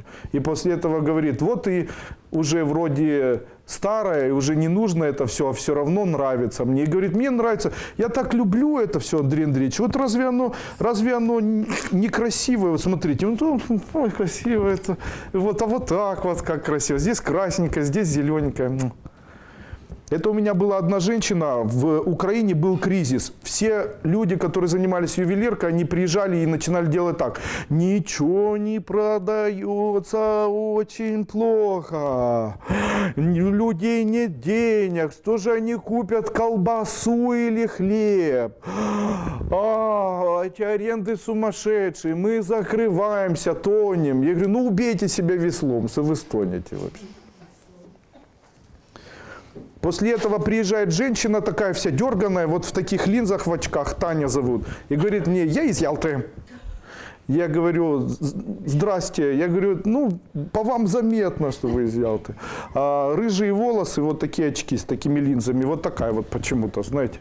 И говорит мне: я занимаюсь продажей ювелирных украшений, у меня очень хорошо получается. Я после таких людей за неделю наслушался. Говорит: хочу отдел еще один открыть здесь, в Киеве, и буду продавать. Я говорю: ну, а что вы будете продавать? Он говорит: я продаю, у меня в основном все натуральные камни, и вот у меня витрины такие, камни только сапфиры, здесь только раухтопазы, здесь только изумруды, а здесь только там бирюза, а здесь только кораллы. И говорит: так красиво, Андрей Андреевич, но это не все. Я так всех задолбала в магазине, и говорит: везде это все ищу, стараюсь все потрогать, езжу на выставки, у меня так все красиво, прямо вот такими картинами выложено все, так красиво. Я говорю: а сколько у вас там мест? Она говорит: я в Ялте киоск сначала сняла, даже не в лучшем месте. Говорит: в месяц очень хорошо продаю. Ну, решила расшириться, сделаю это в Киеве тоже. Я говорю: что вы вот так на камнях зарабатываете столько денег? Она говорит: я не просто зарабатываю, я такая помешанная, я в газетах ялтинских пишу о пользе камней, у меня рубрики есть, видео снимаю, пишу и в Ютубе публикуюсь, говорит, вообще, мне так нравится ж камни. Я говорю: вот это да. Вот это да, вот это ее плюсит, думаю. Я говорю: ну открывайтесь. Я говорю: а какое вам место? Обычно, знаете, люди выбирали вот эти места, я занимался арендой, выбирали и там, меня только на первое место. Я говорю: куда? Она говорит: все равно. Я говорю: как все равно? Так куда поставите, там и будет. Я говорю: то есть вам все равно, где стоять? Она говорит: мне все равно, лишь бы люди ходили. Я говорю: хорошо, ну здесь станете? Стану, конечно, а что не стать? После этого поставил ее туда, и после этого администратору звоню, администратор говорит: вот эта тетя, которую поставили, у нее постоянно очередь, что она там делает, вообще неизвестно. После этого хожу, смотрю на витрины людей у всех, у одного... У этого повторяется какое-то, у этого повторяется какое-то. У этого точно такой же, как у этих первых двух. Здесь девочки какие-то не такие, там вот только разнообразие в том, что не в те коробочки или не так выложено и так далее. А так один и тот же товар. И так вот много-много товаров. А к ней подхожу, у нее там 6 витрин, и там прямо, знаете, здесь только зеленые камни, и горками как-то выложено, и здесь длинненькое, здесь коротенькое, здесь кусочек, здесь полумесяцем, здесь беленькое, здесь зелененькое, здесь еще какое-то. Правда, сумасшедшие цены при этом. Я говорю: ух ты ж, как красиво. Девочка, сразу вам понравилось? Что вам подобрать? Давайте упакую уже, давайте, что сможете сфотографировать на телефон. Хотите, я на ваш телефон сфотографирую, дома покажете? Пусть ваша жена подойдет, мы здесь... Ох, да думаю, как тебя прям навоспитывали. А у нас еще каталог. Каталог. Вам не понравилось наше обслуживание? Или, может, каталог не понравился? Понравился. Тогда оставьте свой телефон, мы вас с Новым годом. Ого! Я говорю: вот это вас Таня там подковала. А потом был у меня морской курс, и я нашел Танин магазин. Капец. После того, когда в магазин зашел, думал, живым не выползу. Потому что они увидели, что у мужчины деньги, знаете, и все. Я нечаянно достал кошелек, как вечно там. Никто не хочет забрать мой кошелек, да. После этого увидели, а там пачка денег. Конец. Они вот так втроем стали прямо на входе. И прямо меня грудью туда к этим витринам, знаете. И это надо посмотреть. А где ваша жена? Я говорю, вот она. После этого нацепили со всех витрин на нее и так, и так. А это кто? Я говорю, это ее мама. Ну, иди сюда, сейчас и ты, мама, тоже прилипнет здесь. После этого маме большой камень зеленого цвета, а жене там тоже что-то еще. После этого не отпустили, пока не продали. Я не мог выползти, потому что только собираюсь. Говорю, ну мы в следующий раз. Да что там в следующий раз? Давайте чая, кофе, в карты поиграем. Рыбу забьем, да? Ну, это же я утрирую, на самом деле именно так где-то это все выглядит. А какие камни вас больше всего интересуют? Я говорю, да я вообще дилетант, но покупайте подороже. От бриллиантов еще никто не отказался, знаете. Вот представляете? Исчезло вообще, да? Виснет. А это энергия. Будько Наталья пишет, вы рассказываете о ванне от негативного влияния планеты. Можно с мужем вдвоем принять? Да. Негативное влияние планет. Берете детей, свекруху, тестя, гостей, раздевайтесь все. Первый пошел, второй пошел. Вы знаете, о ваннах много всего сказано. Самая лучшая ванна – это в проруби, знаете. Все нормальные люди в ванны – это обряд, который придумали в свое время не русские люди. Они в микве, кто это не могу сказать, используя микву, проводили вот эти обмывания, чтобы прийти в новом чистом виде в Новый год. На праздник там Песах или на праздник Суккот. И после этого обмывались для того, чтобы новая жизнь по-новому была. Естественно, на Востоке или в Азии, или в Индии придумали такие праздники с ароматическими вот этими штуками. Но только ядреный русский человек начал придумывать, а не окунуться ли в прорубь. Смотрите, там миква, дождевой водичкой из красивой там какой-то штучки. Даже в Индии, где людей ненавидят, и то с ароматической какой-то водичкой, специи такие-такие. Только суровый русский человек мог вырубить прорубь и в Новый год пройти погружение без акваланга в прорубь, понимаете? При этом 40 градусов вовнутрь, чтобы подогреть эту прорубь. После этого вы лазите, да, все. Из-за чего с точки зрения эзотерики происходит сонный паралич? Ох ты ж боже, что это? Сонный паралич, мне кажется, неудобно, но я не знаю, о чем вы говорите. Сонный паралич, такое бывает? Сонный паралич, это психиатрия, наверное, скорее всего. Ступор, я знаю, это ступор. Сонный ступор, да, состояние, когда паралич мышц наступает до засыпания, или же пробуждение до спада. Это говорит о том, что не хватает двух элементов, а не эзотерики. Не хватает калия и магния. Поэтому, чтобы такой паралич не происходил, надо принимать калий и магний в большом количестве. Ну что, итак, сегодня мы придумали, будто человек, который должен очень хорошо зарабатывать, должен научиться быстро дышать. Поэтому комплекс номер 1, который изменит вашу судьбу, если вы будете его принимать или делать на протяжении хотя бы, я не знаю, 1 года. Вы же должны думать быстрее, конечно. Вы же должны запоминать быстрее, конечно. Вы же должны, наверное, зарабатывать быстрее. Конечно, а идеи должны быть, конечно. А можно ли делать лежа? Самое смешное, что лежа делать можно. Ложитесь на спину и быстро дышите. Засекаете 1-2 минуты хотя бы и быстро дышите. Как? Ну, на самом деле эта практика выполняется так, как будто человек становится Ганешей. То есть он ставит вот так вот ручки, видите, чтобы его руки были как у слона. Видите, как у слона. И в случае, если вот так дышать утром, не, сейчас не надо, мы подышим сейчас. На что похож? Аве Нагива, да. И так 5 минут, то если после этого остановиться, вы почувствуете, как ваши мозги начинают работать более качественно. Может ли это повлиять или навредить вашему сердцу? Никогда. Никогда. Если вы без возможностей пробежите там 100 километров, 10, 2 километра, и после этого там со скоростью какой-то, что это я заверну? 2 километра, я же рыбак, понимаете. После этого 2 километра пробежите, и пробегите, и после этого вам будет плохо. Так возможно, потому что это стресс для организма. А если так дышать сидя, то это не стресс. Подышали, откинулись. Я вам очень рекомендую это делать. Это называется поза Ганеши. Если дышать в позе Ганеши, то тогда деньги материализируются сами по себе. Дальше, вторая поза. Дышать еще и можно так. Если я дам сегодня код определенный, и если делать вот такие движения ручкой во время чтения кода, то тогда у вас появится завихрение энергии, где у вас будет происходить завихрение и левой стороны, и правой. Вы таким образом, как на корабле. Вот смотрите, моя жизнь это лодка, а я на байдарке. Каким образом я буду грести? Гыча сюда, гыча сюда, гыча сюда, гыча сюда. Таким образом, если я начинаю читать какой-нибудь код или заклинание, сегодня скажу, и делаю вот так ручками, таким образом я втягиваю или делаю все для того, чтобы в моей жизни увеличилось количество ситуаций, которые должны произойти. Понятно? Очень часто человеку, который начинает заниматься эзотерикой, кто-то что-то не хочет отдавать почему-то. Да? Вот не хочет отдавать. Говорит, я тебе ничего не должен, иди отсюда, дурак. После этого человек говорит, но вы же мне должны. Или человек говорит, рассчитайтесь со мной, пожалуйста, не хотим. Возьмите меня на работу, не хотим. Сделайте для меня что-нибудь, не хотим. Ну, пожалуйста, я денег заплачу. Даже за деньги не хотим.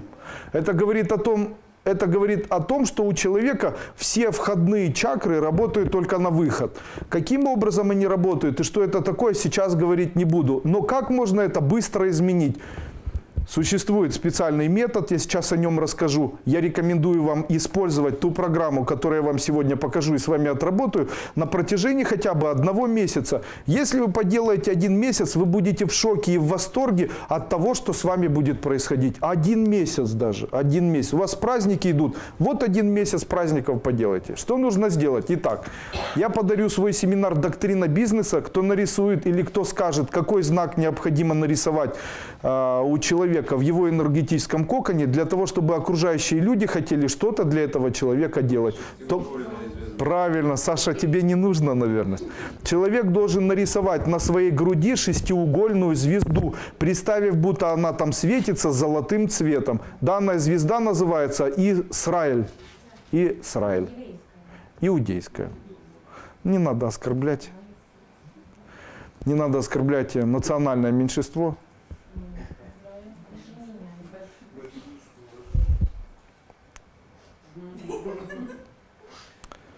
Не видно, как Андрей Андреевич держит руки.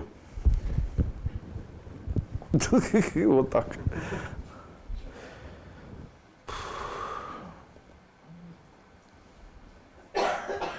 Ребята, давайте не обсуждать ничего, пожалуйста. Скажите, обливаться и не вытираться? Нет, обливаться не нужно, нужно принять ванну. Помните, я говорил, что нужно принять ванну? Скажите, я говорил об этом? Говорил, что можно облиться? Итак, если у вас есть возможность только принять ванну и нужно облиться, ну можно, но все равно ванна лучше. Один вылез, другой залез. Один вылез, другой... Так как угодно, можно, а точно, с головой или без. Ну, вы же хотите, чтобы у вас не только от тела отсоединилось, а еще от головы? А можно только голову, да.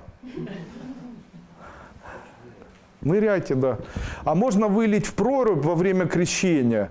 Тогда увеличится, конечно. Купайтесь час непременно после этого. Конфеты барбарисские. О чем вы говорите, друзья мои? Итак, шестиконечную звезду. Итак, если человек представит золотую шестиконечную звезду, которая в середине не обязательно должна быть заполнена, он автоматически делает все для того, чтобы окружающие люди хотели ему что-то дать. Смотрите, когда... Охо-хо не надо. Таким образом, в случае, если человек поставит шестиконечную звезду и после этого с этой шестиконечной звездой мысленно пойдет подписывать договор, ему подпишут. Начнет занимать деньги, ему займут. Пойдет устраиваться на работу, 100% возьмут. Поэтому что нужно сделать, когда идете просить деньги? Рисуете мысль на шестиконечную звезду. Или вам надо позвонить человеку или встретиться, чтобы он вам отдал деньги. Что нужно сделать перед этим? Нарисовать шестиконечную звезду. Тогда шестиконечная звезда, она что делает? Она делает все для того, чтобы четвертая чакра начала работать на принятие. Поняли? Шестиконечная звезда, нарисованная на четвертой чакре, включает эту чакру на принятие. То есть люди окружающие хотят вам отдавать свою любовь. А куда течет любовь, туда текут и деньги, дорогие друзья. Рокфеллер продавал нефть людям как лекарство и отжимал чужой бизнес. Он не был специалистом, а как же он разбогател? Ух ты ж, боже мой. Итак, на данном знаке зодиака указано два дома. Первый дом – дом Рокфеллеров, второй дом – дом Гаруман. Итак, чем отличается этот дом и почему именно Рокфеллер? Рокфеллер, если вы знаете, был тем человеком, кто начал или тот, кто создал Национальный банк Америки. Какую нефть, друзья мои, что отжимал? Этот человек сделал национальную банковскую систему Америки. Теперь национальная банковская система Америки сама не имеет права печатать деньги. Она должна эти деньги печатать, только спрашивая разрешение у Национального банка. Национальный банк Америки не принадлежит Америке. В этом проблема Америки, понятно? Эти деньги Америка просит. Почему так создано? Дело в том, что если отдать в руки Америке деньги или правительству, тогда оно может потратить эти деньги как попало и не будет... Много людей, вы представляете, вот нас здесь 10 или 30 человек. Я вам даю деньги, и вы их можете потратить. У одного одна идея, у другого другая идея. Вот все, что происходит в Украине. Они в одной студии умудряются подраться вдвоем. А их там в Верховной Раде 360 человек. Ну разве в этой стране может что-то измениться? А дайте им туда деньги. Тогда они могут гипотетически начать ссориться еще больше. А так это выглядит так. Они постановление сделали, а значит для того, чтобы сделать постановление, нужно договориться. Согласны? После этого они договорились между собой. После этого взяли и пошли в банк и говорят, у нас постановление государственное, можете нам напечатать, мы хотим эти деньги потратить на это.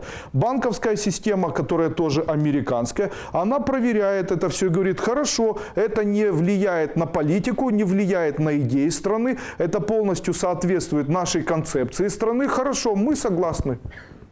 Тогда кто важнее, сама система или банк? И одна и другая система, она здесь указана. Одна в виде пирамиды управленческой власти, другая в виде орла, которая обозначает самую настоящую власть державности. Сейчас убрали. Сейчас с одной стороны весы, а раньше там была пирамида, если помните. Таким образом, могу сказать, что данная система работала правильно и совершенно верно работала. Почему? Если такую систему внедрить здесь, на территории Украины, и поставить банковскую систему сверху всех остальных систем, то им для того, чтобы взять деньги, придется договориться в Верховной Раде. А так они не могут договориться. Получается, они все время получают деньги и не могут договориться и придумывают разные идеи. А здесь давайте шлагбаумы поставим, а вот давайте улицы попереименуем, а вот давайте и там, у них все время каша-малаш. А так бы они одно приняли и отнесли туда, а там автоматически им бы выделили или не выделили. Также никто не следит за тем, что такое социология, а также нету одного какого-то социального направления. Понимаете, сама система была сделана правильно. Почему? Данная система устроена по принципу демократической власти и монархической. Таким образом, вот так же происходит в Англии. То есть для того, чтобы напечатать деньги, печатную машинку может включить только королева. А власть, которая там имеется, они могут принимать условия, но за деньгами придут к ней. Все то же самое. Скажите, они процветают? Процветают. Ну вот вам и вся система одна и та же. Тогда скажите, каким боком Рокфеллер к этому всему? Я могу объяснить. Рокфеллер смотрит за тем, или их семья смотрит за тем, чтобы социологическая система влияния и увеличение стоимости вот этого доллара не падала. И что они сделали? Они сделали так. Они раздали разным странам в большом количестве долларов, вложили деньги в его популяризацию. А что мешало российскому рублю открыть разные банки и давать кредиты в российских рублях на территории Болгарии, Белоруссии, Казахстана, как сделали это в свое время американские? Что жалко было напечатать деньги и пораздавать эти деньги? Ведь это же все равно было бы дешевле. Ведь эти деньги хоть там будут деньгами, хоть здесь. Разве здесь нельзя поменять российские рубли? Тогда почему нельзя было напечатать российские рубли и в российских банках начать выдавать кредиты здесь, в Украине, в Казахстане, в Белоруссии, в Мозамбике, я не знаю, где-то еще. И после этого только следить за тем или за влиянием российского рубля. Почему не сделали? Потому что там совершенно другая идеология. В этом и виноват Рокфеллер. Он виноват только в том, что он делает все для того, чтобы его система или его значение этого доллара была высокой. Конец. После этого в чем он виноват? Я лично вины его ни в чем не вижу. Людей отравляет, там нефть отжимает. Вы что-то не то говорите. Вы что-то не то говорите. Конечно же, сейчас шквал эмоций. Рокфеллеров упомянули, муссоны там и так далее. Дендриты и аксоны еще. Естественно, когда человек начинает делать выводы, он эти выводы делает, насмотревшись какой-нибудь идеологической, там, парализующей информации. Вы лучше думайте своим умом, а для того, чтобы это делать, дышите по утрам. Дышите по утрам, утром и вечером по 10 минут. Как побороть обиды на других людей? Не нужно обижаться на других людей, это самое страшное, что есть у человека. Но сейчас не об этом, о деньгах. Итак, второе функциональное значение денег, которое необходимо помнить человеку. До того момента, пока человек не научится безвозмездно и с легкостью рассчитываться, он будет всегда бедным. До того момента, пока вы не научитесь безвозмездно и с легкостью, запомните это золотые слова. Это золотые слова, которые объясняют, почему Рокфеллеры стали богатыми и почему Украинская Народно-Демократическая Республика не станет богатой. Почему? Потому что для того, чтобы рассчитываться, нужно это делать безвозмездно, без зажимания. А вот что происходит. Смотрите, сейчас Новый год. На Новый год много людей начало очень активно покупать, продавать, что-то делать. Пробки везде, все куда-то торопятся. И у всех выросли доходы. Представляете? У всех выросли доходы, у всех все покупают, все хорошо. Тогда что нужно сделать, скажите? Нужно не останавливаться и после Нового года их тратить, и потом тратить, и точно так же стараться зарабатывать. То есть что необходимо людям сделать? Включить ту скорость, с которой они живут вот во время этого Нового года. То есть им просто необходимо не сбавлять скорость, а дальше лупасить, штамповать, вот так вот стараться. Вот если бы все люди хотели вот так вот прямо, я хочу, я работаю, я много работаю, я хочу, мне надо, давайте, отдавайте, давайте сделаем, давайте что-то делать. И вот так целый год, это и называется работать. А так сейчас Новый год закончится, все накидаются, и после этого начнется Новый год. Все, подарки сделаны, уже деньги не надо никуда тратить, все, живем снова в жмотничестве. Почему? Особенность многих людей заключается в том, что они боятся тратить. Почему? Потому что боятся, значит, не верят, что скоро появится еще. А этого не стоит делать. Именно поэтому я говорил, проходите первую ступень. Там я очень много об этом рассказываю. То есть нужно говорить, скоро я покупаю свое материальное благополучие, скоро появится еще и так далее. Надо с легкостью. Вот чем больше легкости тратится, когда отдаете, тем больше легкости появляется, когда с вами рассчитывается. А так, ну так отдадите мне $100 или нет.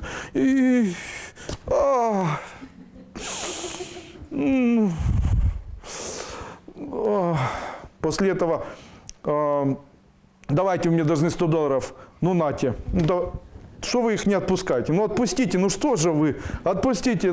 Да. То есть как рассчитались, так и получили. Это не значит, что я в противовес этого обвиняю людей, которые не могут зарабатывать деньги или не имеют дохода, обвиняю в их скупости. Это не значит. Я говорю о том, как работает энергетика. То есть, если человек с легкостью отдает, он должен знать, что ему с легкостью будут давать. В случае, если человек не отдает с легкостью, а после этого остается у него калькулятор, я об этом говорил на первой ступени, забудьте вообще о богатстве. Вообще. Зачем оно вам надо? А еще, дают деньги тем людям, у кого есть вера, надежда и любовь. А это еще что такое? Помните, я говорил, куда течет любовь, туда течет и деньги. А к кому течет любовь? Кто что-то для кого-то, особенно в семье, делает безвозмездно и незаметно. Представляете? А вы много делаете для кого-то безвозмездно и незаметно? Если нет, то тогда... А делал ли Рокфеллер что-нибудь для своей семьи? Поверьте мне, таких людей, как королева Виктория, таких людей, как Рокфеллер, таких людей, как очень богатые семьи, которые в мире находятся, они очень-очень ценят свою семью, а также они очень стараются очень много делать для своей семьи. В случае, если они это не делают, то это ломает концепцию королей.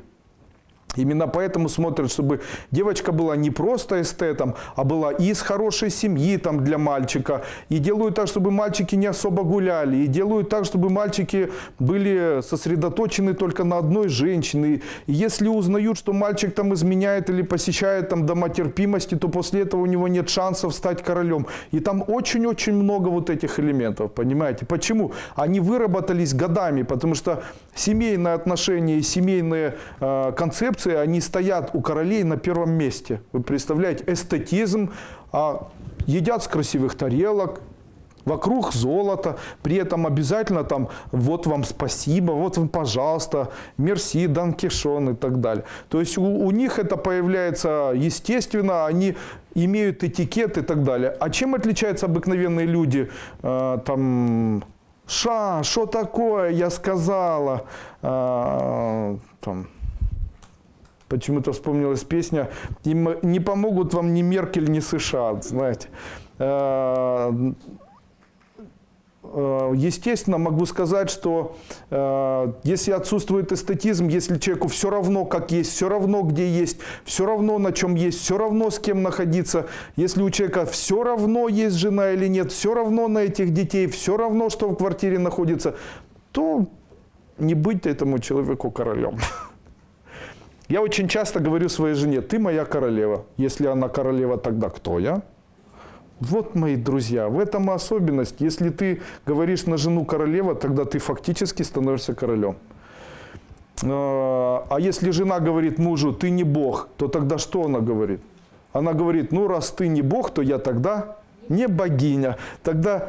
Если вы хотите, чтобы вы в лицах своего мужчины или там, женщины были богом или богиней, то нужно ему периодически напоминать о том, кем же он является. Естественно, с чего обычно начинать должны люди? Люди должны начинать тотально со своего быта. Это одна из особенностей.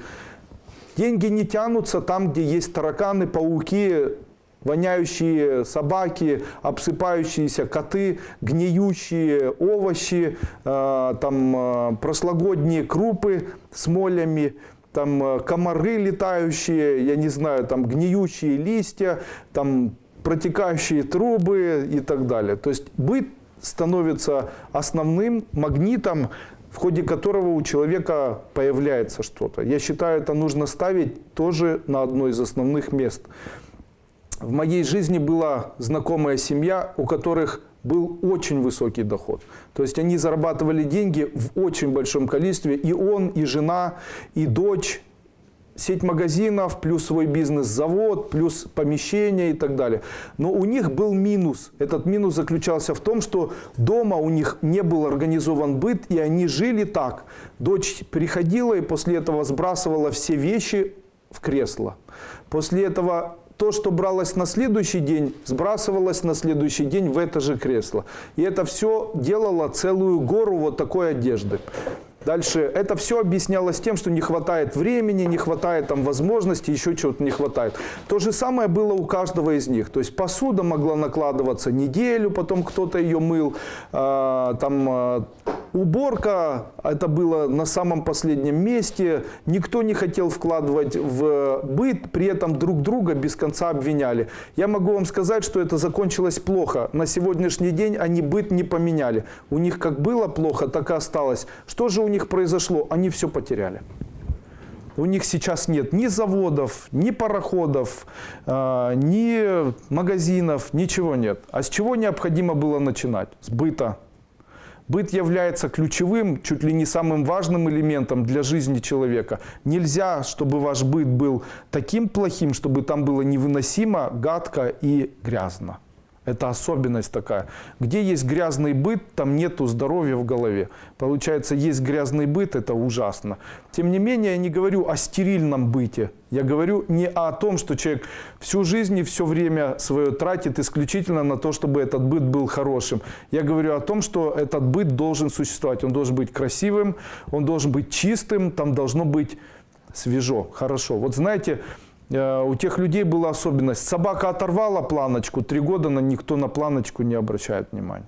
А была другая семья, у этих людей был очень маленький домик такой. Они жили буквально, у них 32 или 36 квадратных метров общей территории было. И они жили 2 детей, взрослые, мужчина и женщина. Однокомнатная квартира и маленькая кухня.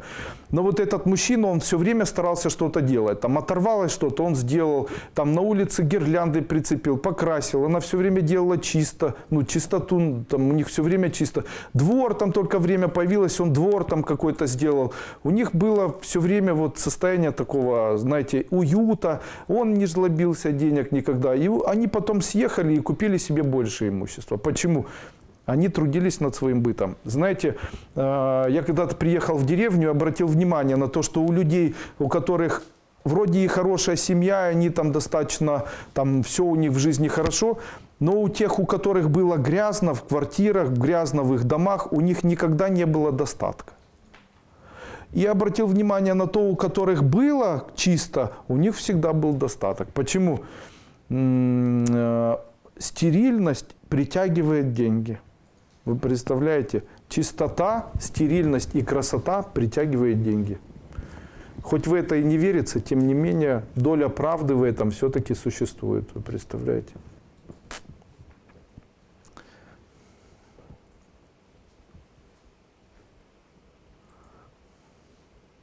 Ага, очень хороший написал там какой-то Иннокентий Смоктуновский.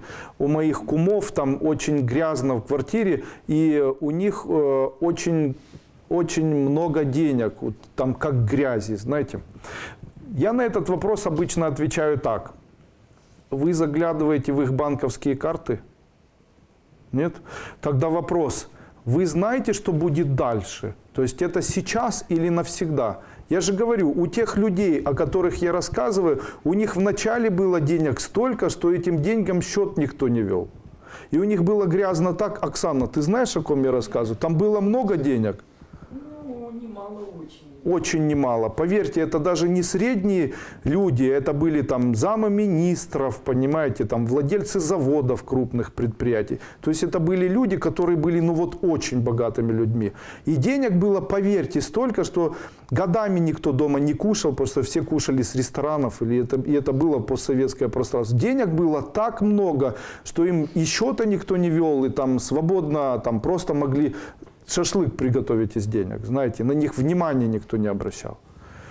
При этом, какое качество их сгубило, скажи? Неряшество и жадность. И жадность, видите, неряшество и жадность. После этого, конечно, на то время, когда у них был успех, все завидовали, потому что они были неряшливы и было много денег. Я не говорю о том, какое у них было счастье и что у них было тогда. Я говорю, как закончилось. То есть вот у моего кума сейчас. Посмотрим, как закончится, друзья мои. То, что сейчас, не показатель. Жизнь длинная, она не короткая, она длинная. Поэтому прожить 3-5 лет в счастье, в гармонии с большим количеством денег – это фигня. А вот проживи 45 лет, так, чтобы у тебя было много денег. Вот это называется, наверное, хорошая жизнь. Или нам необходимо только, чтобы там 1-2 года пожил хорошо. Так же не очень интересно. Добрый день, подскажите, пожалуйста, куда можно съездить на отдых в 2018 году? Ну, можно в Египет на курс школы Кайлас. Если не получается на морской курс. Андрей Андреевич считает, что 2018 год Сатурна в Козероге. Что это значит? Расскажите немного.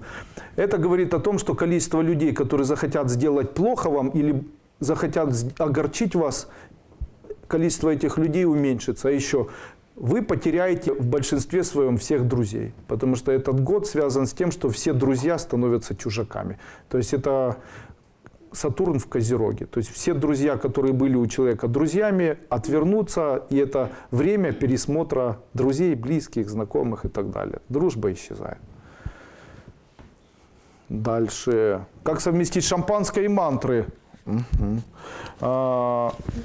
Берете шампанское, за здоровье, и совмещаете. О мани падме хум, о мани падме хум, намо раднатрая, я намо авалакитешварая. Итак, что необходимо делать в следующем году? Итак, после того, когда мы подышали, а также нарисовали вот такую звездочку, мы переходим к третьему упражнению. Третье упражнение будет называться так. Нам нужно представлять над левым плечом золотой шар и произносить на вдохе и выдохе слово «эхе». Представляя, будто в золотом шаре мы видим этот слог «эхе». Делается это так, смотрите. Представил здесь шарик и делаю так. Ну, можно и сидеть.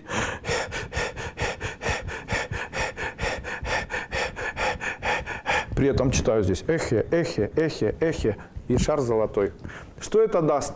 Вы будете невероятно предприимчивыми и невероятно успешными. Также деньги будут сами липнуть к вам. А еще есть вариант, что вы получите награду. Какую? Если артист, то непременно Оскар.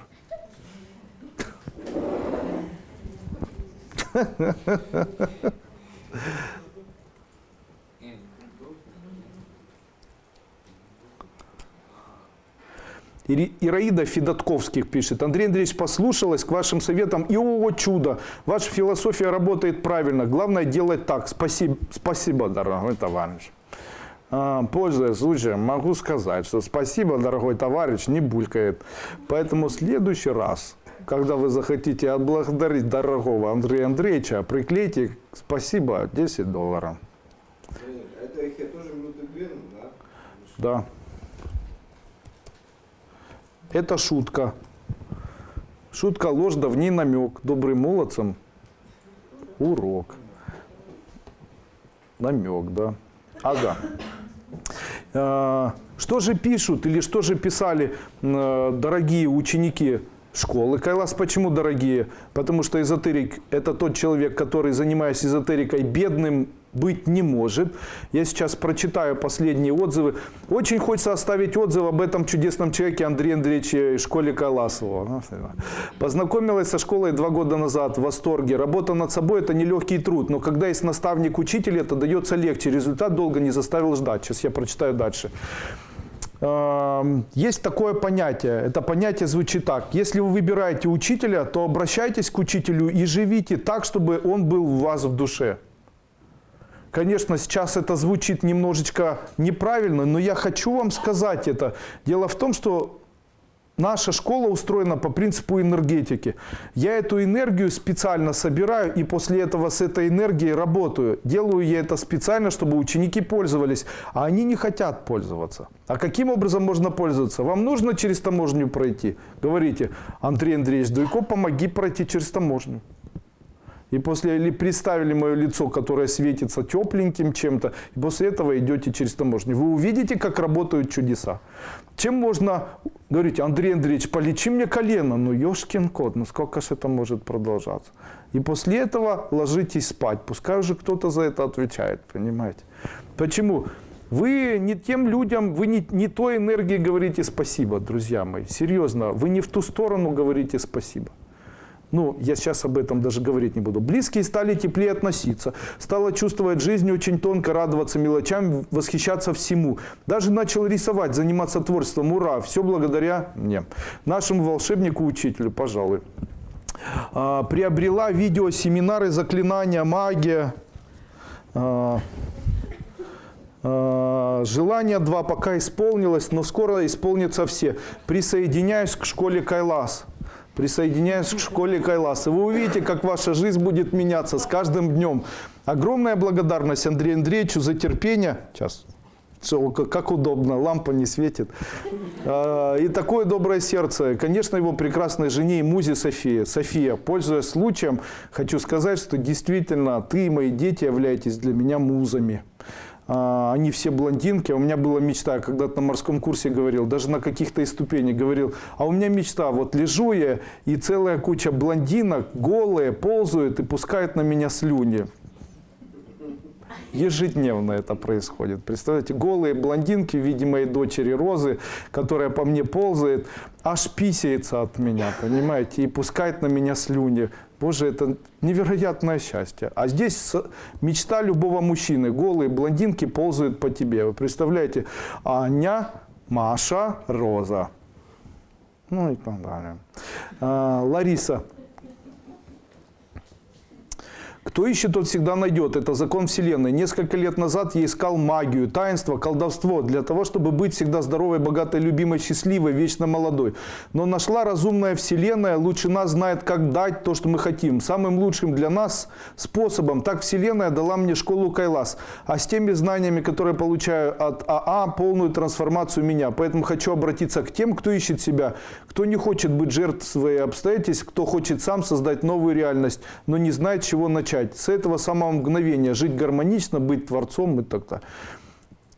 Смотрите, тут вообще так много этих отзывов, их здесь 256 штук. Ну что вам сказать, большое спасибо. Я хочу еще раз напомнить о том, что в нашей школе сейчас проходит конкурс, который будет идти до 15 января. Это конкурс, который называется «Оставь свой видеоотзыв о прохождении или о жизни в школе Кайлас», куда необходимо направлять этот отзыв. Сейчас Саша напишет e-mail какой-нибудь. Что для этого нужно? Вы записываете видеоотзыв, после этого его выставляете в сети социальной YouTube на своем канале и ссылку сбрасываете мне. После этого я публикую эту ссылку и смотрю на рейтинг посещаемости данной ссылки. Если рейтинг посещаемости высокий, то тогда это говорит о том, что ваше видео гипотетически будет успешным и выиграет в конкурсе. Также у конкурса есть приз. Этот приз $1000 США в виде живых денег. Я эти деньги отправлю сразу же 15 января после объявления мной окончания конкурса. Понятно? Перед своим отъездом за границу. Поэтому очень рекомендую поучаствовать в этом конкурсе. На самом деле я соберу потом фамилии,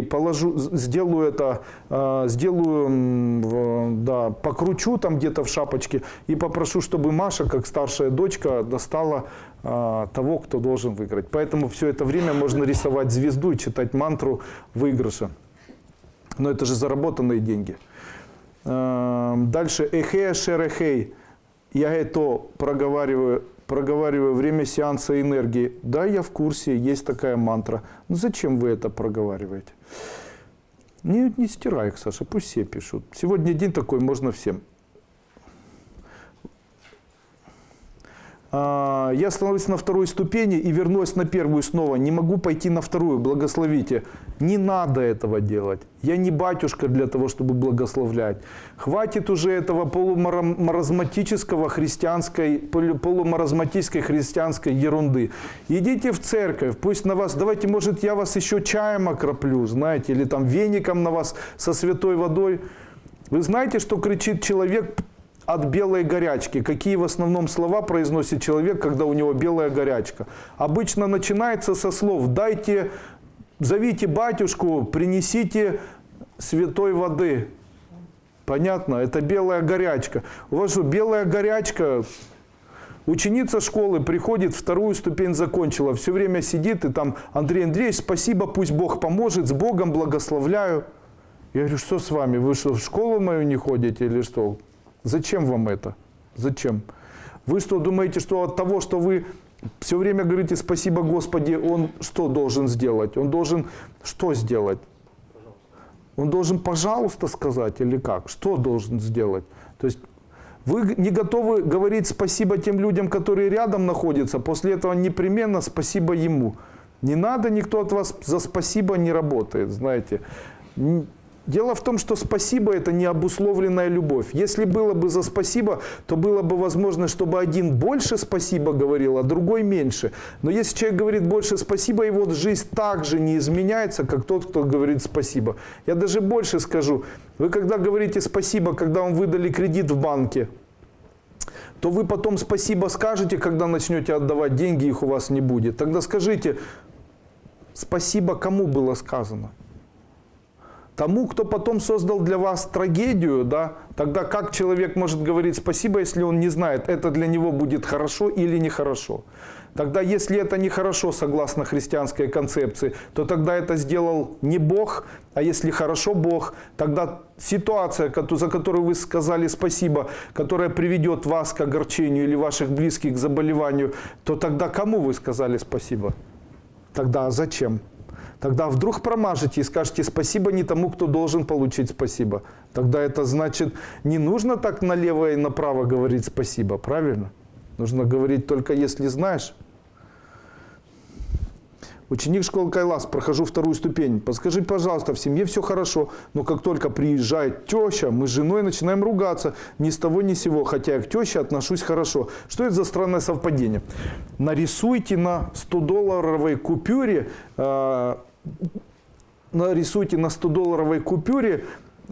слюной лучше, или водой, или слезами.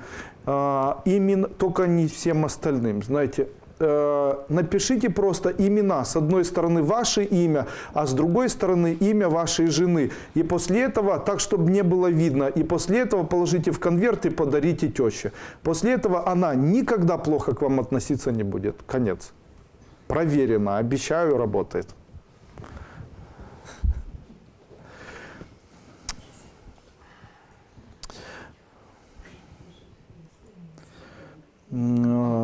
Глазливая теща может быть, знаете, она вас воспринимает просто как, наверное, нехорошего человека. Вот, у меня такая красивая дочь, этот лох здесь с ней ходит вообще, фу.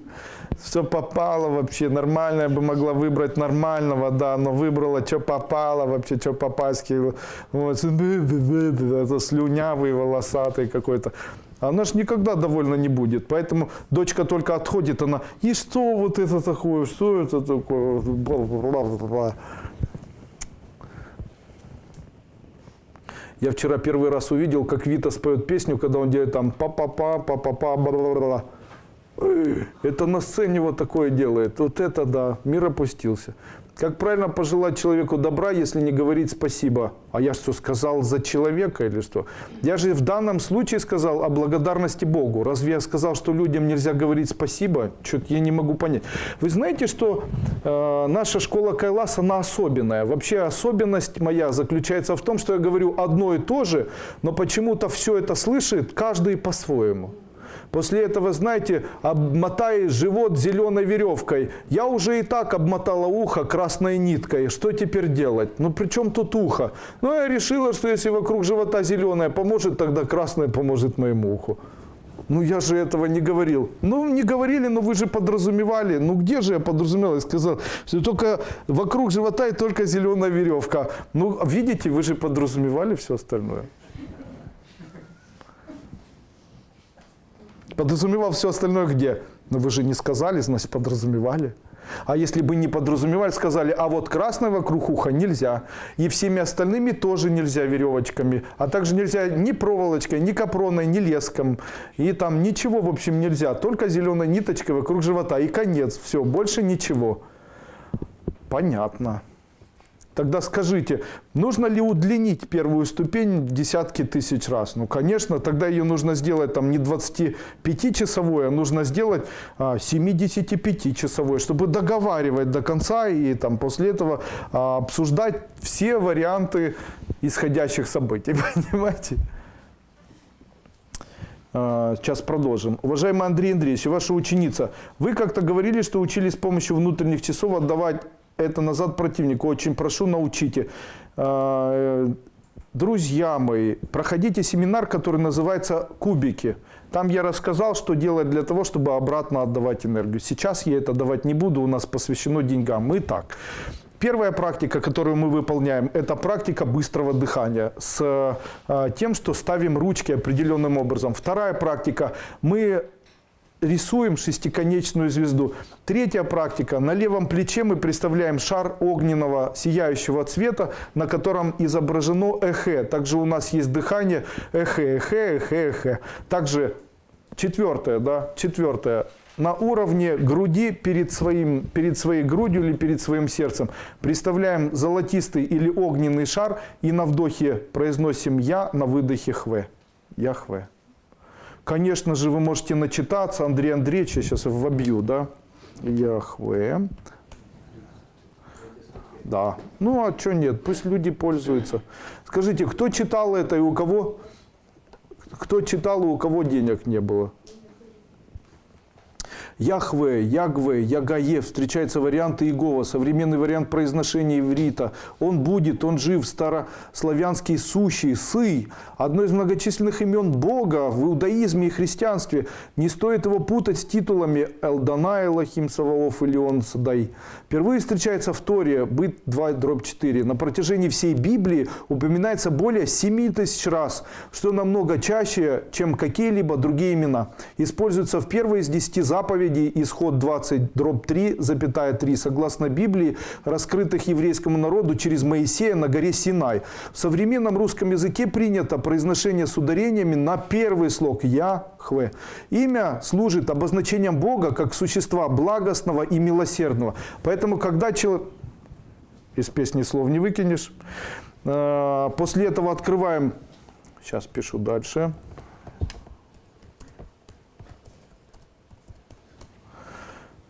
Читаем дальше. Не читаем, а я немножечко другую поисковую систему. Еще на заре христианства было подмечено, что Бог Ветхого Завета в многом отличается от того представления о Боге, которое сложилось на основании проповеди Иисуса. Первым обратили внимание гностики, объяснявшие эту странность тем, что ветхозаветный Бог, Демиург, Отец людей, был как бы маленьким Богом второго плана, выше которого стоит настоящий Бог. Церкови объявили гностическое учение ересями. И дальше там вот что написано. Возникает вопрос, неужели Бог так плохо создал человека, и там Каина, Авеля, здесь христианство, и дальше там жертвы и так далее. И после этого написано, что Яхве никто иной, как дьявол. Дьявол по имени Яхве. Да? Так вот, я вам хочу сказать, что настоящее христианство, настоящее христианство – это та религия, которая исключительно рассматривает обе книги Евангелия от Иисуса Христа, ну, его не было, от его учеников, а также Библию как основа христианской религии. Скажите, я прав или нет? Или только Евангелие? Давайте, где я не прав? Давайте я вам скажу, как правильно. Итак, правильно рассматривает как Библию и как Евангелие одновременно. Поняли? Это и называется христианская религия. А Библия вместе с Евангелием называется христианские труды. Да что ж такое? Деньги приходят. Итак, когда это все рассматриваем, то слово Яхве используется 7000 раз. Таким образом, человек обозначает слово «Бог», а еще по-другому «любовь» и «благость». Таким образом, когда человек представляет вот такой свет, который у него на уровне его сердца, то что он делает? Богу не нужно получать чью-то любовь. Он хочет, чтобы человек научился получать его любовь. А как известно, куда течет любовь, туда текут и деньги. Именно поэтому, если человек практикует слово Яхве, представляя его у себя на груди золотым светом, то он представляет, будто золотистая энергия теплого или солнечного света проникает в него, тем самым забирает любовь божественную, и в его жизни появляется могучая, божественная, духовная энергия любви, и вместе с этим приходит в жизнь материальное благополучие. Вот так. Тогда скажите мне, когда человек молится Христу, то тогда у него, вот есть же очень много молитв, которые посвящены Христу, Иоанну, там, Кронштадтскому, там, кому-либо еще. Когда человек, есть ли такие вот методы, которые позволили бы этому человеку привлечь в жизнь яркое материальное благополучие? Или вылечиться? Я могу сказать, такого нет. Потому что у меня есть много людей, и это не один человек, которые давно уже посещают церковь, очень много каются, очень много постятся, очень много причащаются каждую неделю, там поются, на все праздники ходят, и их финансовая жизнь плохо, их здоровье плохо, у их детей плохо. Я могу сказать, что до церкви, пока они туда не попали, в их жизни было все лучше. То есть лучше бы они стали злыми, они вредные стали почему-то, такие тоскливые, скучающиеся, апатичные, депрессивные, знаете. Ну вот, смотришь на этих людей, и что-то непонятно становится. Ведь сама идея церкви, как бы рост духовный, человек должен духовно вырасти. Что же становится таким невыносимым? Разве я не прав? Тогда... Наверное, это было закрыто от людей. Закрыто, да не закрыто. 7000 раз в Библии упомянуто было. Таким образом, ты хотел Бога, как же ты его позовешь, если ты не знаешь его имя? А что обозначает слово Яхве? Слово Яхве обозначает тепло, или слово Яхве обозначает тепло от солнца. Таким образом, вы призываете в жизнь свою тепло от солнца, и таким образом в вашей жизни появляется не только тепло, а еще и здоровье, деньги и материальное благополучие. Понятно? И, наверное, последняя практика, это последняя практика четкого или быстрого предпринимательства. Нужно представлять, будто у вас с правой стороны возле печени есть еще один сияющий шарик. Возле печени есть еще один сияющий шарик. И на вдохе произносите хам, а на выдохе произносите пра. Ой, Боже, это я говорю. А на вдохе произносите хам, а на выдохе произносите пра. Хам-пра. Таким образом, если у человека на уровне правой стороны тела, там, где находится печень, представлять золотистый шарик и произносить хам-пра, то в его жизни появляется богатство и очень успешная предпринимательская деятельность. Давайте мы их перечислим, те практики, которые можно делать на протяжении 1 месяца или 1 года. Итак, первая практика – это подышали. Вторая практика – это звезду нарисовали. Третья практика – представили на левом плече эхе. После этого на уровне груди Яхве. После этого с правой стороны внизу представили слово хампра. Сколько это делать? Давайте я сегодня покажу, как бы я это делал, а мы посмотрим, насколько это займет наше время. Итак, сколько же времени уйдет на то, чтобы я в своей жизни улучшил материальное благополучие? Для этого мне понадобится обыкновенный секундомер. Я сейчас попробую его найти у себя на телефоне. Я, правда, не знаю. Вот, есть секундомер. Итак, я сейчас включу секундомер и попробую... Вот, я покажу прямо сейчас, я сброшу. Вот, я включаю секундомер и попробую сделать комплекс практик, который поможет мне стать более богатым человеком. Итак, первое, что я начинаю делать, я сейчас сам сделаю, а потом все вместе сделаем. Первое, что я начинаю делать, это быстро дышать. Я складываю ручки, начинаю дышать.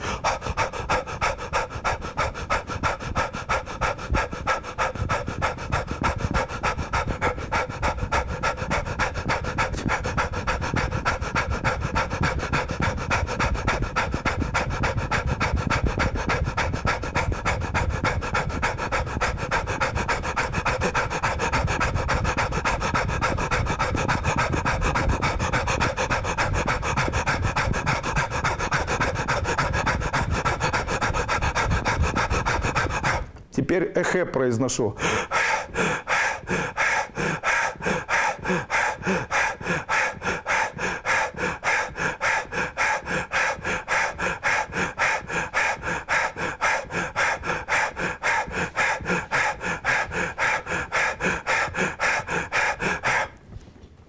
Отдыхаю. 1, 2, 3, 4, 5, 6, 7, 8, 9, 10. Вытираю лицо. Пью чай. Выкуриваю сигарету. А, это не здесь. Продолжаю дальше. Теперь Яхве.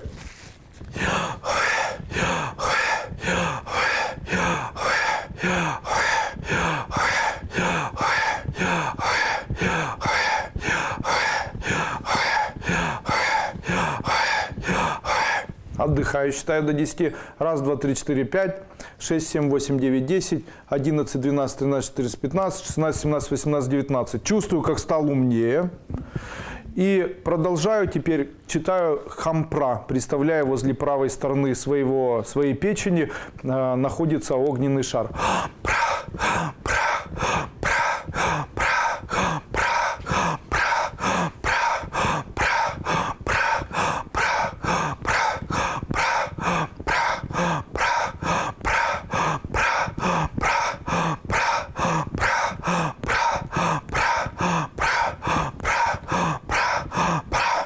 Все, я закончил, теперь обвожу себя. Забыл я самое важное. Теперь придется все заново начинать. Мне нужно представить, будто у меня на груди нарисована шестиконечная звезда. Делаю это на вдохе и выдохе. Раз, два, три. Раз, два, три. И Эни Бенни Раба засветилась. И делаю вдох, и делаю выдох. И в конце обвел себя и делаю омахум хахохрим, омахум хахохрим, омахум хахохрим, омахум хахохрим, омахум хахохрим, омахум хахохрим. Останавливаю, стоп. И 2 минуты 40 секунд. 2 минуты 40 секунд, вы представляете? Аж заняло целых 2 минуты 40 секунд, вы представляете? Ой, как много приходится тратить, да? Но мне маловато денег. Мне маловато. Я должен чуть-чуть отдохнуть, повздыхать. Ой, да что ж такое, маловато денег, но скоро будет много. Ой, что ж такое, и скучно, а время еще есть, да? То есть можно еще что-нибудь поделать. Хорошо, поделаю. Итак, что можно поделать? Я поделаю движение ручками. Помните, я говорил? Я поделаю это с мантрой эхе. При этом представляю на плече у себя вот такое солнышко.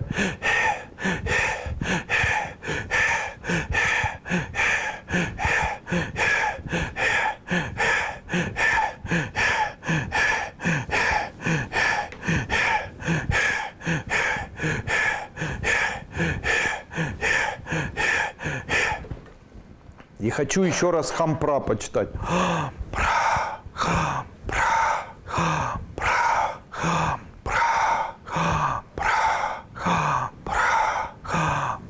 И еще раз на груди нарисовать шестиконечную звезду. Раз, два, три, раз, два, три. И представил, будто светится. И останавливаю. Итак, все вместе у меня заняло 3 минуты. Ну, я вам могу сказать, что если делать это каждый день утром 5 минут и каждый день вечером 5 минут, то тогда утром, если сделали, целый день будет хорошее самочувствие и много энергии. То есть у вас будет подрывающееся настроение, хорошее, ну, какое-то хорошее сосредоточение, много энергии. А если вечером это успокаивает, а также приводит к тому, что вот лучше себя начинаем чувствовать. Также какие есть ощущения? На каких? Можно ли делать дольше? Скорее всего, существует ряд чемпионов. Наверное, есть чемпион Арнольд Шварценеггер, который стал мистером Вселенной, мистером Олимпия, стал там кем-то еще. Наверное, он вместе с кем-нибудь нам неизвестным, допустим, там, с Йози Дикельшмульцмахером, с Йози или там с Эдди Дикельшмульцмахером, они вместе начали ходить в спортзал, когда им было 18 лет.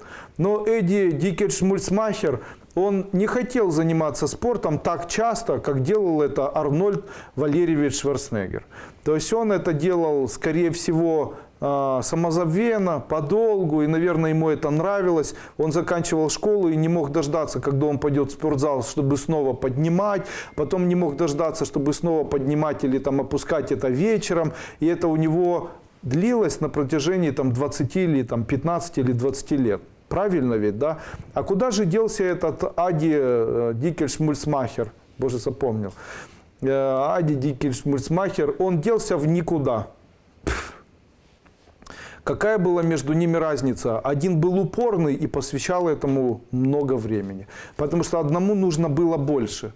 Вот если мне нужно, как всем, я буду делать это 5 минут. А если мне нужно больше, я буду делать это 10 минут. А если я хочу быть Шварценеггером, то я должен буду делать это 20 минут утром и 20 вечером. И так на протяжении года. А по сколько раз?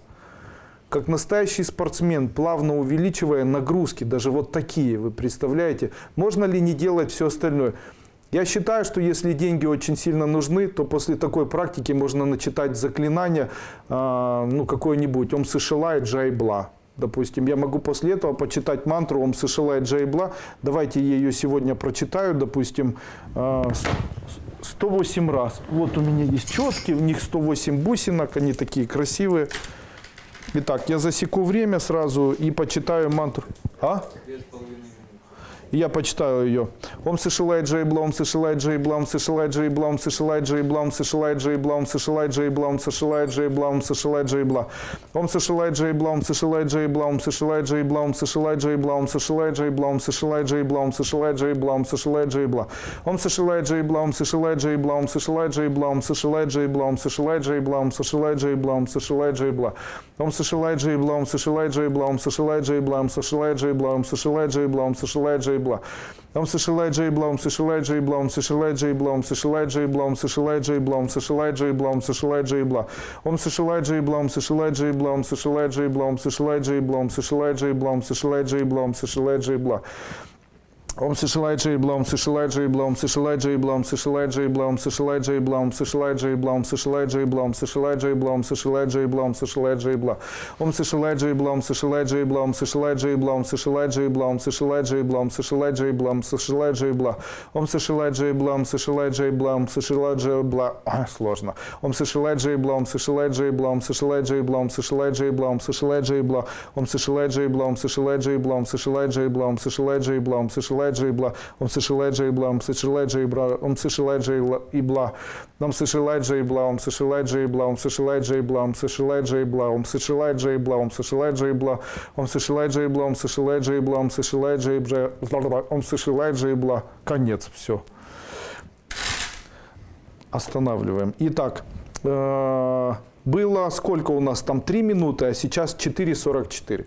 То есть у нас чуть-чуть, я не дочитал, буквально 10 штук, но это приблизительно займет 2 минуты. Итого получается 3 минуты предварительных практик и 2,5 минуты окончательных практик. Но в случае, ну это почему у меня получается хорошо? Это у меня получается хорошо, потому что для меня привычно и быстро дышать, и достаточно... Ну, активно заниматься, наверное. Я это делаю, ну, наверное, уже больше, чем, ну, точно больше, чем 18 лет. То есть моему ребенку 18, за несколько лет до его рождения я уже занимался эзотерическими практиками, поэтому могу сказать, что я тренированный человек. Но если у вас кардиостимулятор, и в обыкновенной жизни вы дышите так, то тогда можно делать так. Допустим, вам нужно читать мантру эхе, можно делать так.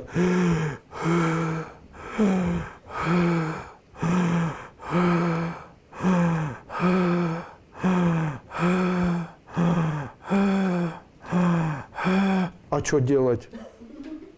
Это все равно будет быстрее, чем... А что делать? Правильно? Если человеку нечем дышать, он задыхается, тогда хоть как-то нужно ускорять это, правильно? Тогда все зависит от тренированности. Сначала что ж такое? Потом будет быстрее.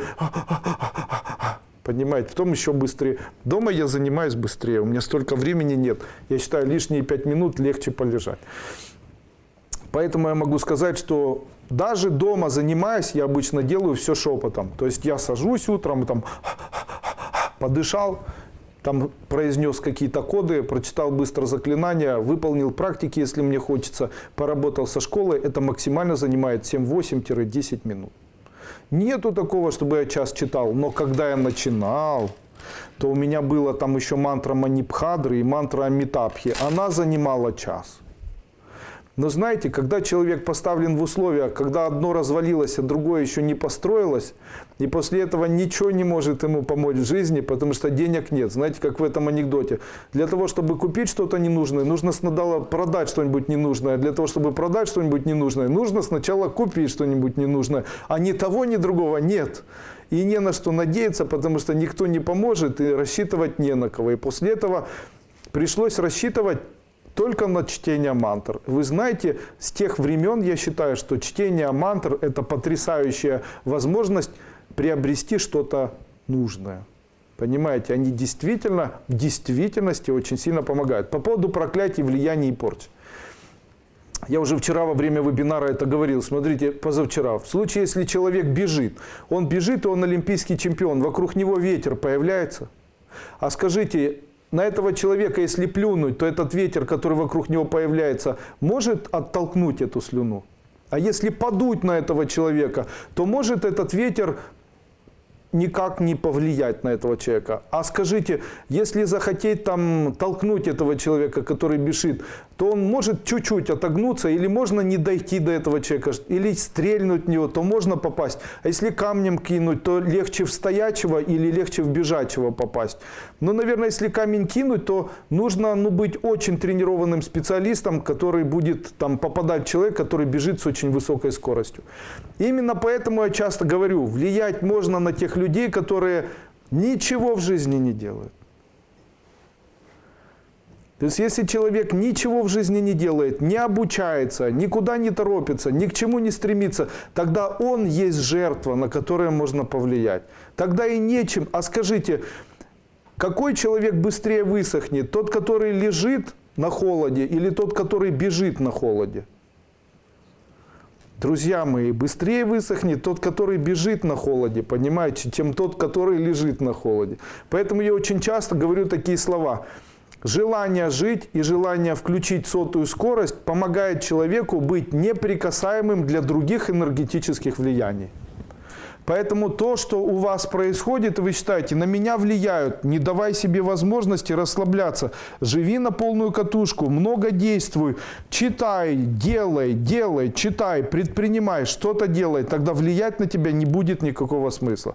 Почему на таких людей, как там ВВ, там П, А, ух ты ж, ВВПА, ВВПА. ПВА, да, противоракетные пункты обороны. Почему невозможно на АМ влиять? О, это еще кто, да? Это Ангелина Меркель, она же Меркель. Кстати, закончила училище технологическое в городе Донецке. Великолепно разговаривает на русском языке. Кстати, я могу сказать, что как на связистов, да? Можно ли на человека каким-либо образом влиять? Если на этих людей невозможно влиять, думаете, у них армия? Вот у Ющенко была армия. Почему? Потому что этот человек вел такую жизнь, при которой ездил только на концерты.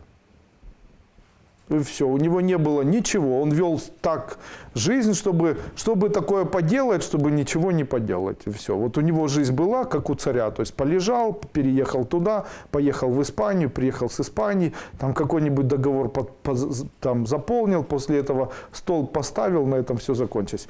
А ведь у людей, которые находятся у этой власти, им надо много работать. Они стараются много, они даже умудряются работать, даже когда отдыхают. Это нужно кого-то заказать, там девок, алкоголь организовать, там, понимаете, там куча у них всегда куча трудностей, они куда-то торопятся, у них выяснения, бесконечные деньги, о чем-то думают. А как люди живут? Тогда кому это свойственно?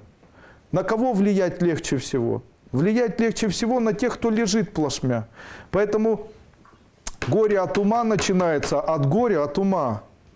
Поэтому, когда человек лежит и ничего не делает, то вот на него влиять и можно. Поэтому положи человека, дай ему возможность год или два, еще страшнее, 5 лет полежать, и после этого шизофрения будет. Андрей Андреевич, А? можно вопрос? Да. А если человек наоборот не лежит, а действует? Что именно делает? Ну, занимается духовными практиками. Нет, духовные практики – это не действие. Ну, это как бы... Нет, давайте, что он делает? Нет. Нет. Духовные практики – это ничего не делать. Это совершенно, это работа. Но это работа, которая не может равняться работе на протяжении дня. Духовная практика – это то, что может занимать у человека 2 часа в день. А где остальные 18 часов или 9? Чем? Ну чем? Чем он занимается, человек? Кроме духовных практик. Я ездила на конференции, организовывала встречи, мероприятия, презентации, компании. Смотрите, 365 дней. Вы все 365 дней организовывали мероприятия? А в свободное время? Созванивались, проводили встречи. Это 365 дней? 365 дней? Все равно каждый день какие-то действия. Ребята, я каждый день что-то делаю, ежедневно. Я это делаю ежедневно. Смотрите, в тот момент, когда я не делаю ничего, я занимаюсь семьей. Ношу ребенка, целую жену, ем. Там, обучаюсь, там что-то делаю. Я не позволяю себе апатии и не позволяю себе бездейственности. Если я не бездействую, извините, что перебиваю, если я не бездействую, то сплю.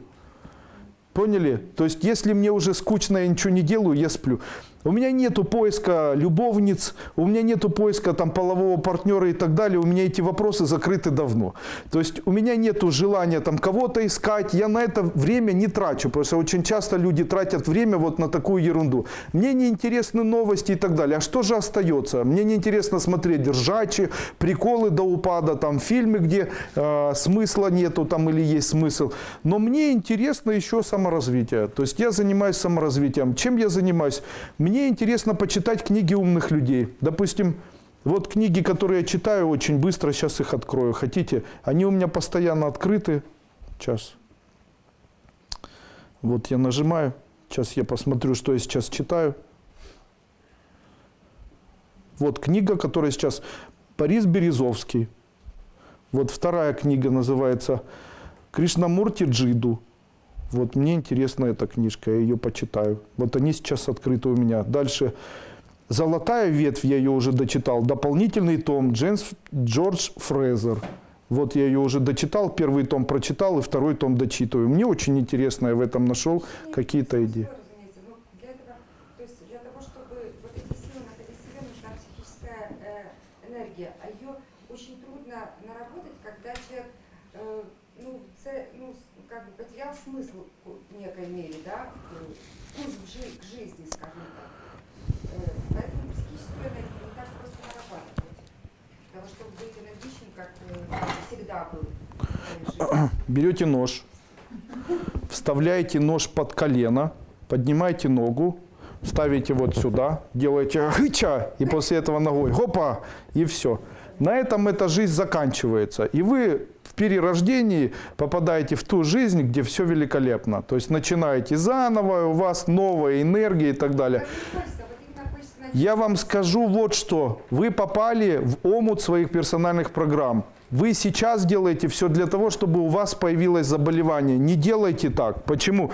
Потому что будет, как в моей жизни, когда все было хорошо и ничего не предвещало беду. Я начал говорить себе, что ничего не нужно, мне на все хватает, все вокруг офигенно и так далее. После этого, когда ничего не нужно, и все вокруг не получается, и все офигенно, и нет психической энергии, то появляется заболевание. А вот когда оно клюнет, то тогда, как в попу ужаленный, начинаешь метаться по врачам, делать анализы, выстаивать в очередях, искать кого-то, кто там знакомый, искать деньги. После этого начинаешь, оно все время болит, ищешь таблетки, стонешь и так далее. Болезни есть следствие того, что человек говорит, мне незачем или не ради чего жить, у меня нет духовной энергии. Не делайте из себя жертву. Жертва, вот смотрите, есть жертва петушок. Он ходит, он одноногий, у него глазик выпал и так далее. Что делают остальные петушки и курочки? Заклевывают его. Мир так устроен. Как только вы себя делаете жертвой, как только вы себя ощущаете жертвой, знайте, вас обязательно вот эти энергии заклюют. Нет у вас мотивов, незачем жить, знайте, все равно вы умрете. Просто ускорьте этот процесс, чтобы дальше не было таким болезненным. Вы выбираете уже сейчас. Или умрете, или сейчас умрите. Зачем тогда так старать? Тогда вы противоречите себе. Хочется жить, но отсос. Не хочется, значит, жить. А? Не хочется, значит, жить. Не надо противоречить самому себе. В свое время, еще раньше до знакомства с вами, я читала мантру «Аулар, аулар, эуда». Отличная мантра. И спустя некоторое время я познакомилась с вами. Вот что эта мантра значила? Вот она мне как бы, после чтения этой мантры, я стала находить все силы, воспряла духом, я перестала кислое лицо носить, стала как-то улыбаться чаще. Но вот эта мантра «Аулар, аулар, эуда», что она означает? Понятия не имею. Даже гипотетически не могу предположить. Аулар, аулар. Давайте сейчас все-таки не ваш семинар, а мой. Семинар. Если у человека есть такое желание, он говорит, что мне ничего не помогает, моя жизнь, она закончена, все равно ничего не произойдет, это значит, он попал уже в петлю. Поняли? Это вы уже в петле. Вырваться из петли можно, если человек или там человек уже в петле, но есть еще возможность голову как-то оттуда достать. Вот голову достать нужно только при помощи действия. Есть действие, можно достать. Нет действия, не достанете из петли. Дальше она будет только затягиваться. Дальше будут болезнь, болезнь, болезнь, болезнь. И после этого плавно не будет уже ни любви никакой, ни денег не надо. Болезни схватывают. Это теперь твоя цель жизни. Почему? Это цель жизни дожить так, чтобы оно тебя доконало. Почему? Ты страдал, ты жаловался, радости не было. Зачем тебе жить? Надо тебе дать много заболеваний. Давай, умри, чтобы в дальнейшей, в следующей жизни жить счастливым человеком. Почему? Видимо, ты так много уже не туда повступал сам с собой, настроил столько программ, что жить тебе уже незачем. Зачем это все? Зачем так страдать? Если жизнь устроена по принципу страдания, то тогда, если человек не видит никаких страданий, обвиняет, эти виноваты в том, что я не раз. Да кто виноват вообще? Кто вам запрещает каждый день делать так? Ой. Я рада, потому что салфеточка есть, салфеточка. О, я рад, потому что есть салфеточка. Я рад, потому что чаек. Ай, чаек. Ой, чаек, чаек. Потому что я всегда говорю, что радоваться гораздо легче, чем страдать. А страдать я могу только по поводу того, что, допустим, у меня нет денег, да? Но у меня нет денег, но я в теплой одежде, я где-то живу, я что-то ем, у меня есть на чем спать. Смотрите, сколько элементов радости. Мне есть что смотреть, на мне волос нету уже, ура. Понимаете, уже столько всего есть, это же все плюсы. Получается, человек находит какую-то ложку дегтя, и потом в этой ложке дегтя живет. Живете, нет, только деготь, деготь, деготь, деготь, деготь, с утра до ночи, деготь, деготь, деготь, деготь, деготь, деготь. Не живешь, вас, получается, захватила ситуация, в которой маленькая проблема стала смыслом вашей жизни. Человек и жизнь и проблема – это не одно и то же. Когда ты живешь, есть солнце, еда, люди, есть радости, есть воздух, есть ванна с теплой водой или с холодной, есть что-то. А проблема, она в жизни случается. Но нельзя делать так, чтобы проблема это и была жизнь. А часто так бывает, что у человека проблема, и после этого он ни воздуха нету, ничего. Вот чем платить, чем платить, чем платить, чем платить. Ем, чем платить, чем платить. Сплю, чем платить, чем платить. Дышу, чем платить, чем платить. А где же жизнь? Все, ты жизнь потерял. Не может, я не могу, мы все любим. А где жизнь? Алло. А где жизнь? Где она? Где жизнь? Давайте ее найдем. Она же есть. То есть, а где воздух, где тело, где какие-то сенсоры? Нету этого ничего. Все. А это называется омрачение. Это называется омрачение, проклятие, не знаю. Тогда зачем такая жизнь, если это нерешаемо? Тогда дальше надо дать тебе какую-то мотивацию. Нет, что жить, можно жить. Там денег нету. Зачем жить все? Там жить, не жить и так далее.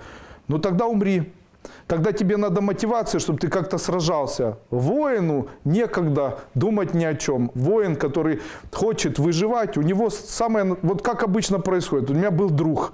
Он торговал медом. Утром встает и жене: ты задолбала, вечно грязная, у вас вечно эти дети, дебилы, там и так далее. Пошел с этими пчелами. После этого со мной встречается, задолбал это Порошенко, чтобы он там, этот Евтушенко, Лукашенко и там эти там ордена Ленина, Дружбы Красного Знамени, вот раньше там было. Потом у него появилась проблема. Запретили ему с этими пчелами, там сказали, переезжай в другое место, там эти улики ставь. Как его зацепило.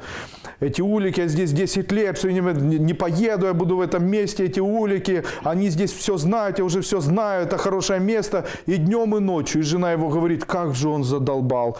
Уже сказали, на 2 метра отодвинь, вот он, я принципиальный, на 2 метра не отодвину, пусть они лучше, пусть все сдохнут, 2 метра не отодвину, все, эти улики, эти 2 метра, пускай эти 2 метра, пускай не подавятся, но я не отодвинусь эти 2 метра.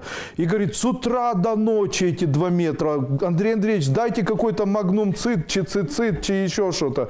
Пускай он уже там напьется, уже как замучил уже просто, задолбал, он замучил всех уже. Уже пусть что-то произойдет. Я говорю, ну давай ему. Он ко мне приехал, сидит такой, говорит, да-да, это власть, меня все отжимает, отжимчики там на 2 метра с этими уликами, все им эти, хотят, чтобы я на том поле был, на том поле только гречка, я хочу здесь, вот мне это место нравится. Дулю им всем, никто этого не получит, уроды вообще, дебилы, я их ненавижу, скотины вообще, чтобы они все сдохли. Я не подвинусь вообще, не подвинусь вообще. Я говорю, и как вообще, об этом все время думаете, ну а что это такое, беспредел вокруг, один беспредел. После этого, представляете, он дожил до осени. Осенью его дочка приехала, уже не мама, и говорит, а папа умер. Я говорю, от чего? У него обнаружили онколегкого, после этого двойное онколегкого, и вот он пожил и умер. Я говорю, допелся. 2 метра ему мешало. Отлично вообще. Его жизнь перестала быть его жизнью, а его жизнь превратилась в бесконечную проблему. У нас был мужчина, зовут его Юра. Этот Юра был началом моей школы. И все было хорошо. Он ездил на машине, все время показывал, как он умеет на акселератор этот надавить и быстро ехать и так далее. А потом этот Юра, вы представляете, он выезжал на этой машине, и сзади молодая девушка на Порше его ударила. Приехала полиция, а девушка говорит ему, да все равно ты будешь виноват. Потому что я такая модная тетя. И он говорит, да, кто ты такая вообще, кура, садись там вот и кукай там. После этого приехала милиция, она с ними отошла, они подошли и говорят, Юрий Анатольевич, вы виноваты. Он говорит, как я виноват, я не виноват, я буду судиться, бороться, а машину вдребезги. Судится, отменяет, борется, ничего не получается, и он запил. Все виноваты, в стране бардак, эта женщина, как она могла мне разбить машину, там, я ненавижу эти бабы, от них одно зло, и все. И начал пить. Сразу же к пьющему попал сосед. А сосед вообще сильно пьющий. Начали пить. У него началась пневмония, потом я позвонил своему сотруднику бывшему, и мне девочка говорит, Андрей Андреевич, а я с Юрой общалась, вы представляете, а Юра умер. Как умер? Он мне $1000 должен. А он говорит, я говорю, надо же, как это умер? Ну, говорит, как-то начал страдать после того, когда машину разбили. Вот, начал пить, там началось воспаление легких, лечить не стали, начали пить, пропивать, все, и говорит, и все, и конец. Почему? Проблема заняла всю его жизнь. То есть не осталось места для жизни, осталось место только для проблемы. Все. Если проблема занимает вашу жизнь, и у вас нет жизни, разделенная любовь, неразделенная любовь, нужная ситуация, не нужная. Если вы об этом думаете больше, чем о вашей жизни, или о том, что вы ощущаете в вашей жизни, знайте, вы умрете скоро.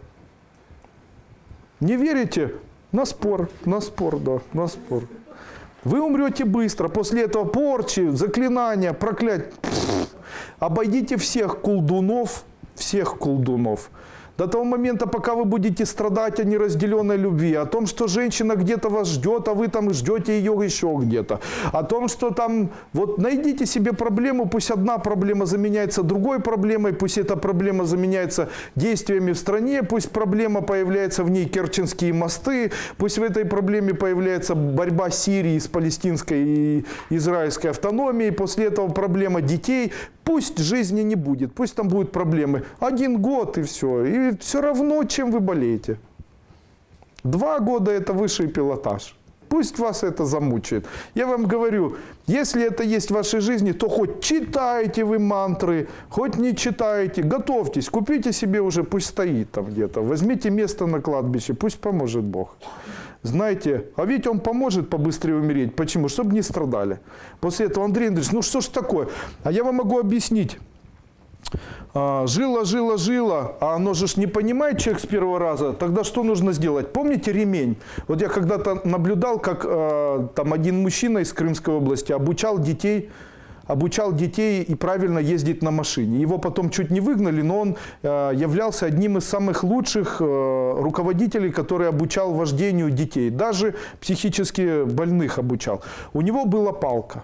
Он когда садил мальчика или девочку, говорил, смотри, когда ты трогаешься, нужно медленно отжать. После этого ногу перенести там на газ. После этого эта нога у тебя должна быть там, эту ногу на тормоз, эту ногу на газ. И после этого смотри, если поворачиваешь направо, нужно правый включить. Если лево, левый. Смотри, только ты будешь ошибаться, я тебя буду сразу палкой пить. Больно по руке. Или по ноге, или по голове. Договорились? Смотри. Один раз ошибся, просто по ноге. Второй раз по голове и по ноге. Третий раз, 2 раза по голове, 1 раз по ноге. Понятно? После этого раз поворот не включил, тыщ по руке. Что ты сделал неправильно? Поворот не включил. После этого второй круг уже правильно, поворот включает. А ну налево, все, включил. После этого, знаете, мгновенно всех обучали. Что происходит у человека? Как же живет мой сын, я не знаю, как живет мой сын, его, Боже, этот сын, как же он не может, этот сын, все, этот сын, и она его оскорбляет, обижает, этот сын, ну что же делать с этим сыном, и сыну никак не везет, и эти проблемы, чем же заплатить за квартиру, ну, впрочем, давай о сыне подумаем, и раньше была у меня любовь, и этот сын, и еще чем заплатить за квартиру, и после этого хрясь, нога поломалась. Считайте, что вас палкой по голове ударили. После этого лежите вы в гипсе, и вам говорят, ты будешь думать за свою жизнь, али нет? Нет, я не буду думать за свою жизнь. Живи жизнь, улё, сколько можно. Там Бог, знаете, сколько раз вам кричал, улё, живи жизнью своей, сколько можно, улё. Он уже вам звонит, уже намеки в виде палкой по голове, а вы все дотуркать не можете, ну... После этого, ну живешь ты, ешь и чувствуй, спишь и радуйся, я не знаю, там на улице воздух, унюхай его чуть-чуть. Это вот, сыну плохо, сыну плохо, сыну плохо, сыну плохо, квартиру нечем, квартиру, как на работу устроиться, как на работу устроиться, как на работу, сыну плохо, сыну плохо, сыну плохо, тебе плохо, да, плохо, сыну, почему тебе плохо, она плохая, сыну плохо, что же делать, После этого нога больная, сыну плохо. Я не смеюсь с человека. Это просто так настольно, знаете, это так видно. Я же говорю все время, у нас жизнь, как в песне группы «Ленинград». Если ты футболист и тебе дали мяч, то живи. Андрей Андреевич, а звонок Богу включать телефон в розетку или не обязательно? А разве это сейчас является темой, да? Или у нас... монолог. Отлично. Виктор Одинцов. Андрей Андреевич, в честь праздничных акций на семинары посоветуйте, которые статьи пройти в первую очередь, кроме ступеней. Мне очень нравится семинар «Доктрина бизнеса».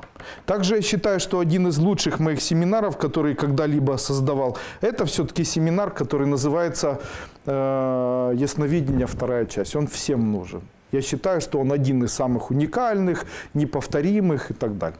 А скажите, вы хотите сегодня отблагодарить дорогого Андрея Андреевича? Итак, если вы хотите отблагодарить дорогого Андрея Андреевича Дуйко, руководителя эзотерической школы, Боже, кто это? Это я точно забыл. Кстати, еще один вам дам метод. Если представить, будто у вас в голове находится вот такой шар, и в нем представить глаз обыкновенный, то у вас увеличится материальное благополучие. А это еще как работает? Вот так. А еще какие есть методы? Если представлять вокруг себя энергетический кокон так, как будто он в черно-белый кубик, то человек становится обязательно богатым. Представляете? Вот этих методов, их миллионы. Только когда этим всем заниматься, вопрос.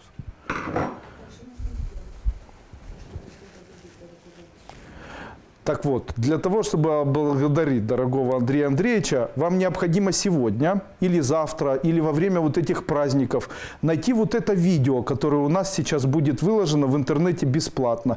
И под этим видео написать свой не видео, а обыкновенный отзыв, короткий. Мне понравился этот вебинар. После этого взять это видео и распространить это видео в своих социальных страницах.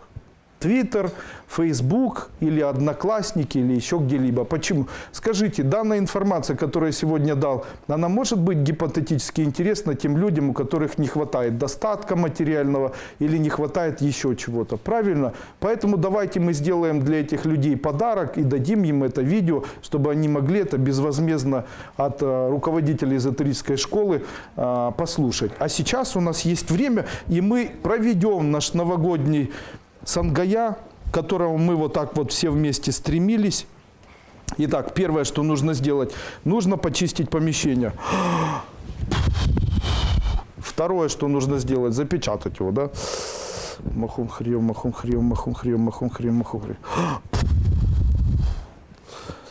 Махум хрием, махум хрием, махум хрием, махум. Итак, теперь мы начинаем. Итак, что у нас там первое было? Первое это у нас было дыхание. Ага, секундомер включу. Ой, Саша аж закашлялся, бедный.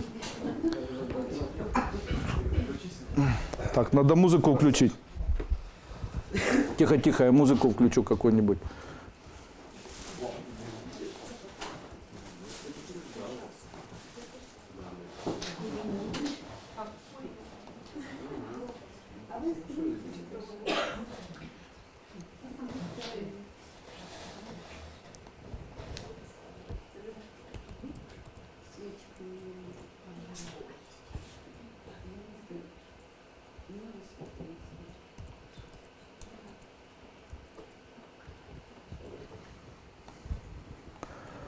Надо эзотерическую музыку включить обязательно. Сейчас я включу. А?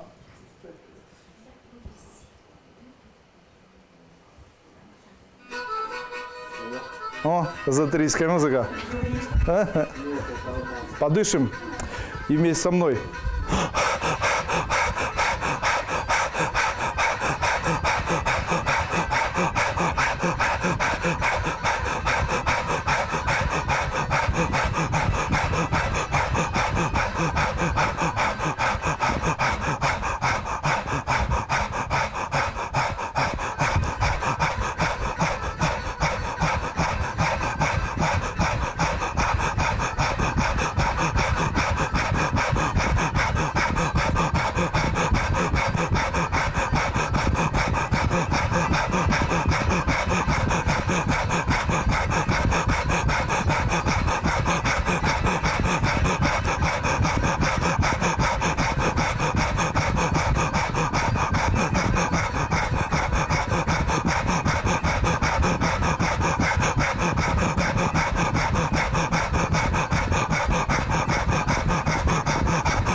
Хорош.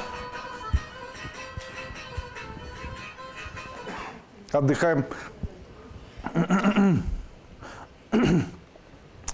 Обычно человек говорит так: я готов изменить свою жизнь. Ты готов изменить свою жизнь? Да, капитан, ты очень готов. Я готов рвать копытом и готов прямо разорвать все. А что ты еще готов делать? Я буду лбом пхнуть и буду зубами рвать рельсы, закручивая их в папиросный сигарный. Ну давай, делай. А что же надо делать? Ты должен, как будто ты копытом рвешь, ты должен вот так вот дышать. Понял? Давай, ты готов? Ай, я сейчас всех порву. Ай, я сейчас свою жизнь изменю. Давай, дыши. А это еще что? Ты же готов был там разорвать. Но я готов зато рвать. Ничего ты не готов. Нет, Андрей Андреевич, нет, я готов. Я сейчас как порву, а все. Нет, нет, ты не готов. Почему? Если готов, дыши.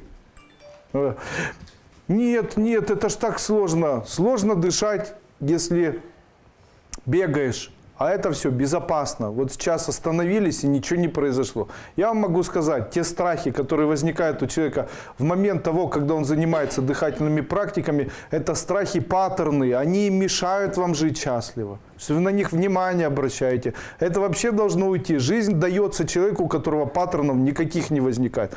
Неплохо же, сейчас нормально, все в порядке. Тогда что вы перестали? Сильно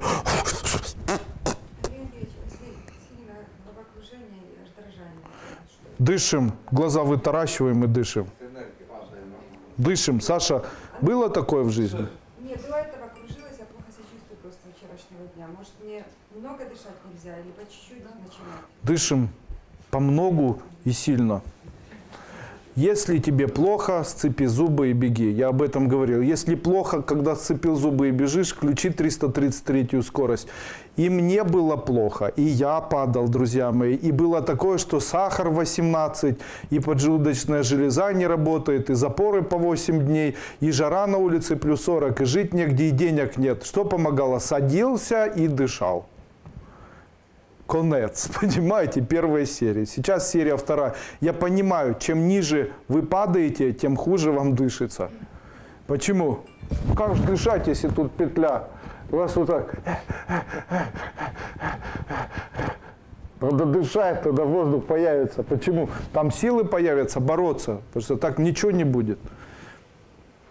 Ну что, продолжаем. Это про всех, потому что пишут, это про меня. Ну, конечно, это про всех, и это было про меня, потому что я не сразу стал модным эзотериком, понимаете. Вообще никогда не задавались вопросом, что могло произойти в голове такого человека, как я, который начал или создал эзотерическое направление. Это что же должно было в голове такое быть? Это прямо весло по голове или что? Вы понимаете? Это же необычно совершенно, понимаете? Я понимаю тех людей, которые там перефразировали, переделали, что-то сделали, но это же совсем необычно. Вы представляете, какую тяжелую нужно было прожить жизнь или какие тяжелые должны были быть ситуации, чтобы потом вот это все ассимилировать или из этого всего сделать вот такие выводы. Я хочу вам посоветовать, не нужно жить вот той жизнью, которой вы жили. Прислушивайтесь ко мне. У меня этот путь пройден. Причем, когда я говорю о том, что нечем дышать, и там конвульсии, и там падаешь, и болеешь, то это все исключительно про меня в том числе. И безденежье, и распад любви, и брошенные, и не брошенные, и брошенный сам, и большой бизнес распавшийся, и долги по $500 тысяч иностранным людям, которые ездили потом с курдами, ловили, и там что только не было, друзья мои. Поверьте, это путь обыкновенного человека, сына тракториста. И вы представляете, если бы этого пути не было, то, скорее всего, самой бы школы и не появилась. Но в моем случае мне помогла не харизма. В моем случае мне помогла то, что у меня были навыки или знания, хотя бы небольшие или какие-то гипотетические идеи эзотерики. То есть я это унес в эту сторону. Но, скорее всего, есть люди, у которых есть не эзотерика, а есть там психологические аспекты, НЛПшные какие-то. Возможно, им просто помогла харизма. Но меня это не удовлетворяло, потому что мне хотелось не просто выйти из этого, а объяснить или найти причину. То есть найти причину и понять, почему так в очередной раз может произойти, и может ли это быть еще раз. Почему? Потому что оно, как правило, еще раз происходило. Для того, чтобы не наступать на одни и те же грабли, нужно было вначале увидеть грабли. Понимаете? После этого научиться на них не наступать, и только после этого об этом разговаривать. Мои первые ступени, которые были в 2010 году, в 2009 году, они очень отличались от тех, которые сейчас. Почему? Я тоже был неопытен и тоже заблуждался иногда. Поэтому я могу сказать, что с каждым годом я вновь и вновь одеваю на себя белый пояс айкидо, и после этого считаю себя абсолютно не специалистом в эзотерике и начинаю рассматривать концепции вновь. Почему? Это дополняет меня. Постоянно создается процесс роста и постоянно создается процесс творчества. Именно поэтому школа постоянно растет, потому что это так должно происходить. И это очень хорошо. Ну что, и вторая практика. Мы подышали, теперь мы должны рисовать звездочку вместе со мной. Чтобы нарисовать звездочку, нужно смотреть на палец. Женщины, не рисуйте звездочку, не смотря на палец, а то у вас будет так. Второе. А если смотреть, то можно. Понятно? Итак, на вдохе. И смотрим. Раз, два, три. Раз, два, три. И выдох. Смотрите. Звезда должна бути від грудей до пуза. Смотрите, не до пупка, а вот так до солнечного сплетения. Вот так. И потом вот так. Если у вас грудь, допустим, есть, то вот так, понятно? Оп, оп, чтобы грудь вошла. Туда, чтобы грудь вошла. Да, раз, два, три. После этого раз, два, три. Ну что, делаем вдох. А еще нужно было представлять. Ну ладно, гипотетически представили. Делаем вдох и делаем выдох. А теперь следующее. Произносим эхе-эхе. При этом представляем на левом плече. Где левое плечо? Если правую руку, которую вы пишете, приложить к левой груди, то там стучит сердце. Тогда противоположная ей рука, поднятая вверх, является левой. Есть? Нашли ее? Ура! Видите, как легко. Итак, руку, которую вы пишете, ложите на противоположную грудь. Левую руку поднимайте, она левая. Теперь вы навсегда запомните, где левая рука. Что женщины часто не могут запомнить. Ну, той, который пишете, это правая. Как же это запомнит, а? Ну что, итак, левая рука – это та, которой вы не пишете. Я забыла, какой я пишу, да? Тогда ее и поднимайте. Итак, продолжаем. Вот этой рукой мы ее опускаем, а на этом месте, где плечо, представляем шарик огненного цвета. И на вдохе, и на выдохе эхе. Делаем это вот так.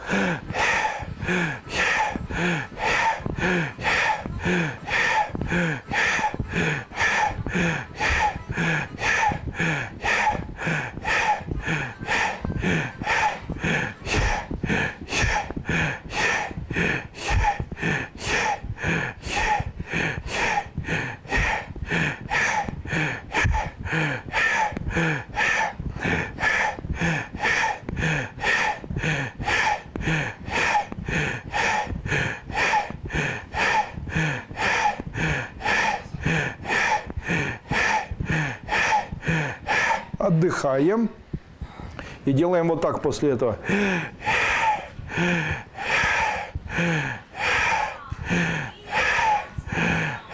Отдыхаем. Нормальная эзотерическая музыка. Я богиня дискотеки.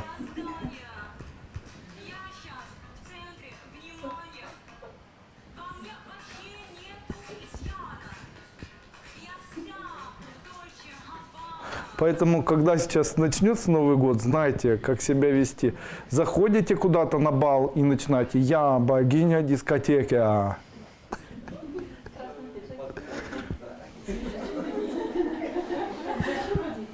Вышли на улицу, и чтобы мужчины обращали внимание, нужно быть богиней дискотеки.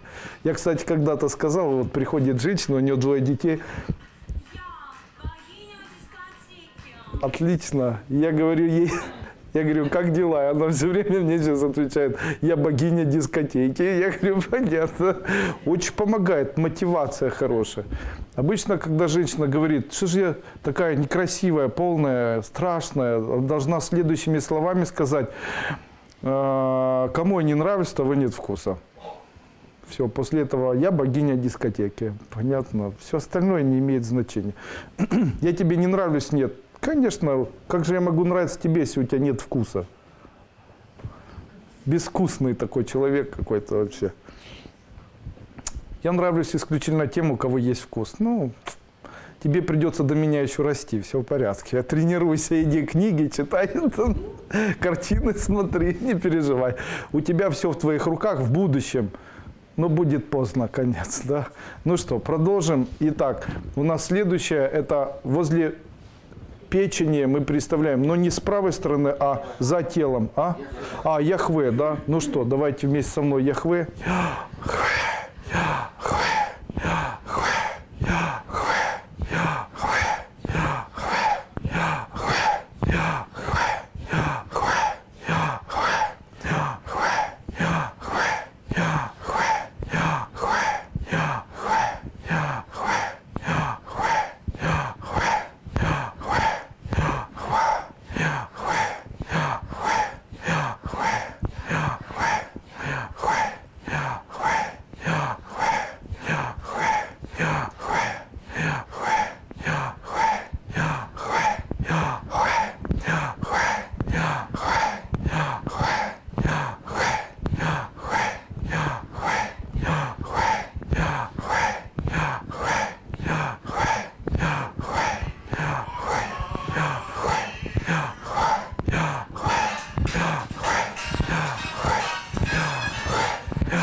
Отдыхаем.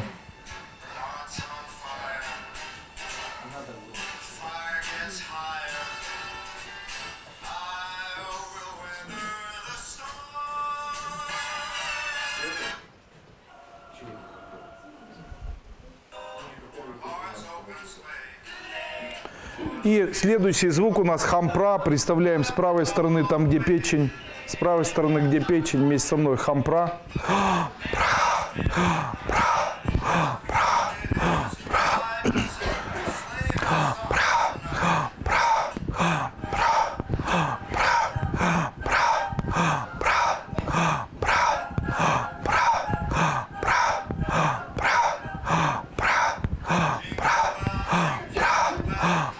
Молодцы, закрывайте глаза. Омахом хахри. Закрывайте глаза. Омахом хри, омахом хри, омахом хри, омахом хри, омахом хри, омахом хри. Делаем вдох и делаем выдох. Так.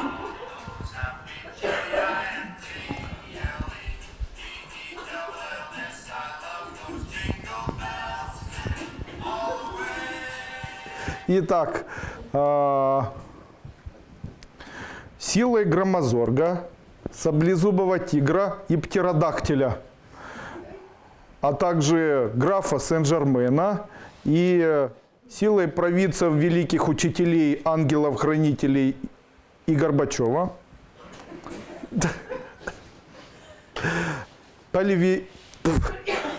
повелевай. Желаю, чтобы у всех в следующем году появилась своя персональная семья, где вы будете обожать и любить друг друга. Да будет так, ура! А еще, пусть у каждого, кто присутствует на сегодняшнем вебинаре, появится наконец-то постоянный высокий доход и улучшится во много раз ваше материальное благополучие. Да будет так.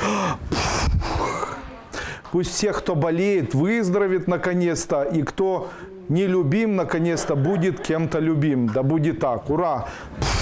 Ура! Конец! Ура!